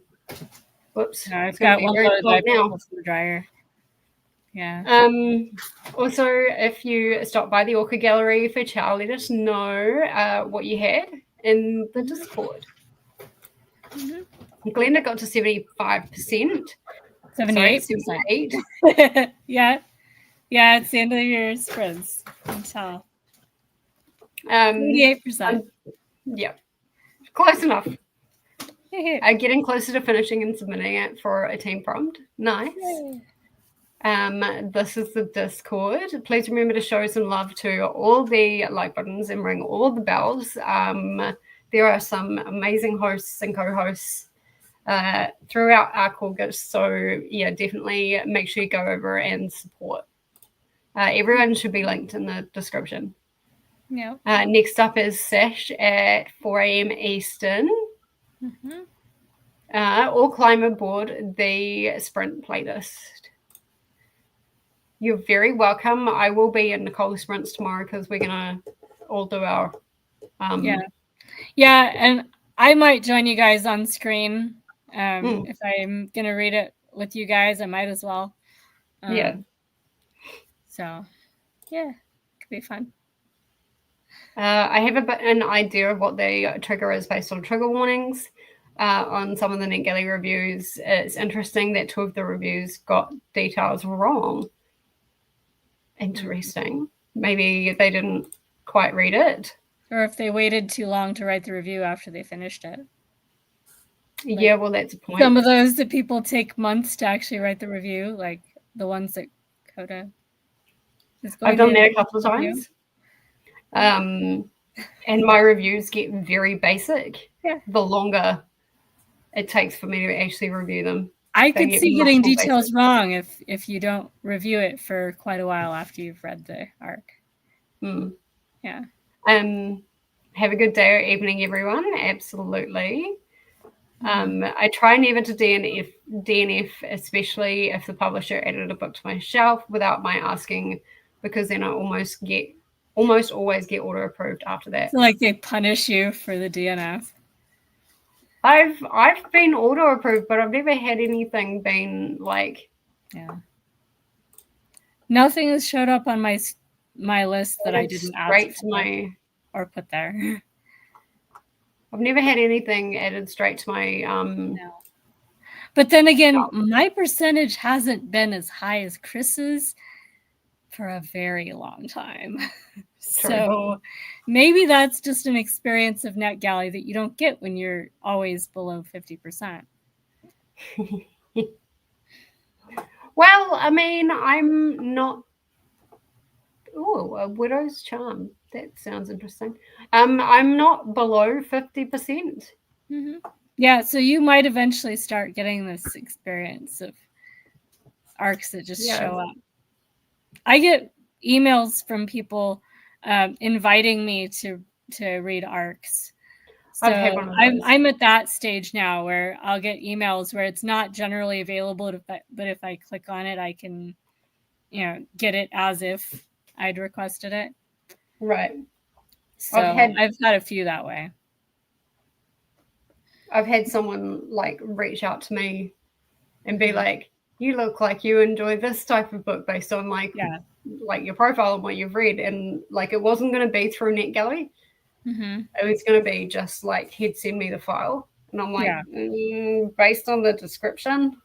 Yeah, I've had some just on Goodreads that did that, and one was okay. Most of them, if they're doing that kind of marketing, I've learned to be very cautious because they don't have funding to actually have a marketing team. They may also not have an editor. And I'm not looking to be their editor unless they're willing to pay me, which they're not. Yeah. And that's the kind of thing that I would end up doing. Yeah. Is I'd be like, put this here. No, you got this wrong. And stuff like that. And I would totally ruin someone's manuscript. And at that point, if they use your edits, they should be paying you for it. Yeah. You're no longer a reader, you're an editor at that point. True. You're very welcome. Chris is at 40%, so if it doesn't improve, I'm just going to write a review and explain why I didn't finish. Yay! I won't hit the I'm not finishing the book button. Never. And this is for, oh wait, it was in the video anyway, but just to reiterate, never hit that I will not give feedback button because it will permanently affect your score in a bad way. I don't know about permanently because I've been going through and giving feedback on ones that I did that for a while back, and it does improve my percentage as I remove them from there. But if you say I'm not going to give feedback, you can still go back and give feedback later, and it says so when can you do that. Yeah. Oh, okay. Yeah, so I've been doing that. Yeah. Because like I don't want my score affected like that. So I'm like, no matter what happens, I write a review. You're very welcome. Thank you for coming.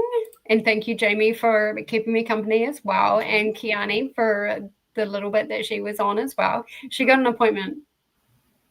She got a appointment that came up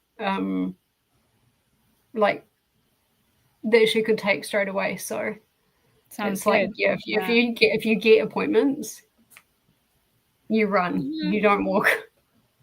Yeah. Go Anchored Souls. No, go Sharkbites. No. Azure Tide. Dolphins all the way. I'm even wearing my red. Dolphins all the way. Dolphins are best. I've been wearing my red. Yes. It's what color the water should be. Yeah, except that the dolphins can push you out of the water if they want to. Can they though? Well, dolphins can attack a shark and they hit them in the gills and knock them out. Yeah, dolphins are one of the sea creatures that sharks are wary around. Yeah. So not the sharks. Dolphins are a lot. Maybe that's why I didn't attack you last week. Maybe. Yeah. Dolphins are maneuverable enough that they can hold their own with sharks. So the more you know. Shark burgers for dinner. Yeah, shark boots. Yep. Nice. My mum really wants to go cage diving with sharks.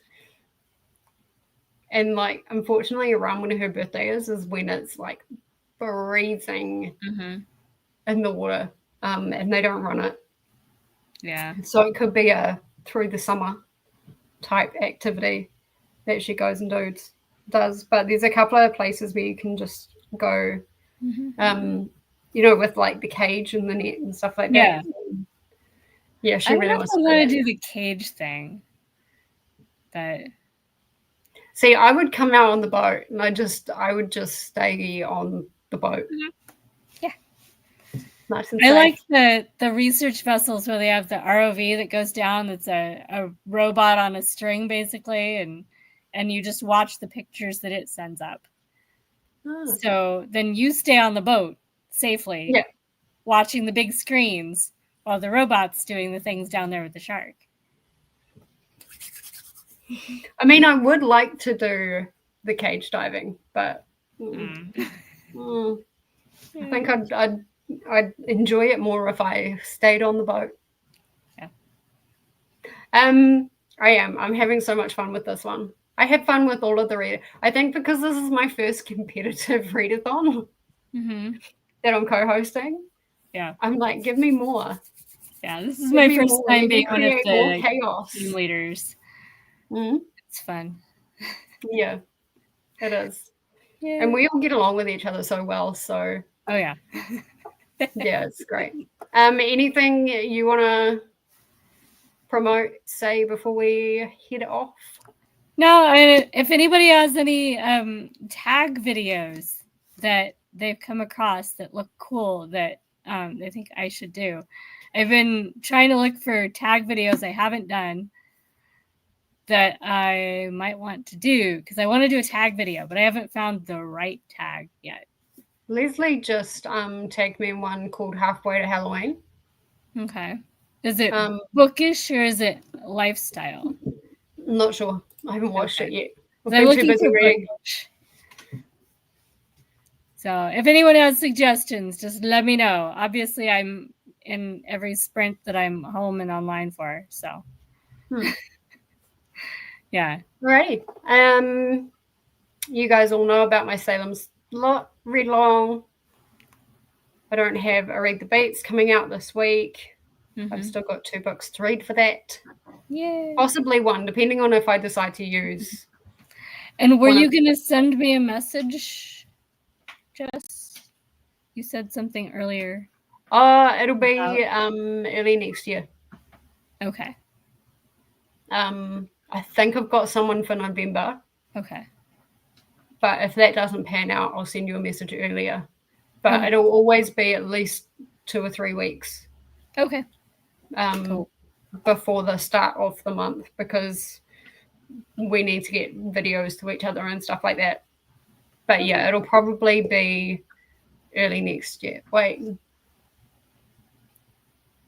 I've got January sorted out. Okay. I'm not doing any in December. Okay. Do you have March? Because I think doing this and then doing Salem Slot and all this stuff with the house, and then doing Scareathon and then doing NetGalley November. Yeah. I think I'm going to need a break in December. Yeah. December is kind of a catch up and holidays kind of thing for a lot of people.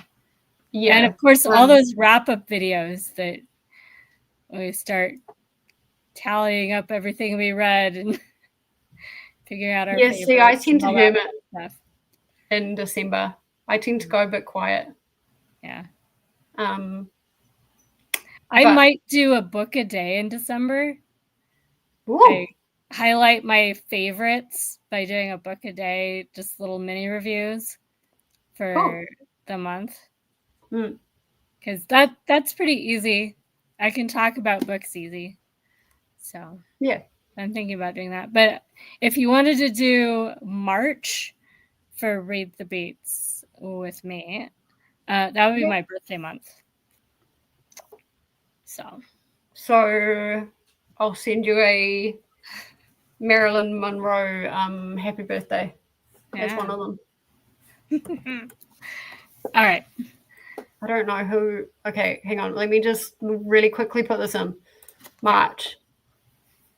That's October,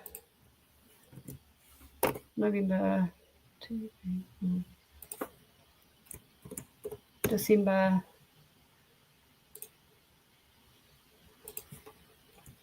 January. Already got January's. What comes after January? February. And then March. March, okay.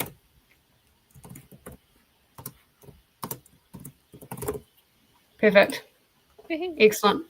I've booked you in. All right. Cool. Awesome. Just sorting out all the business while we're still live on the internet. Yes. If you haven't seen my Salem Slot video, go and watch that.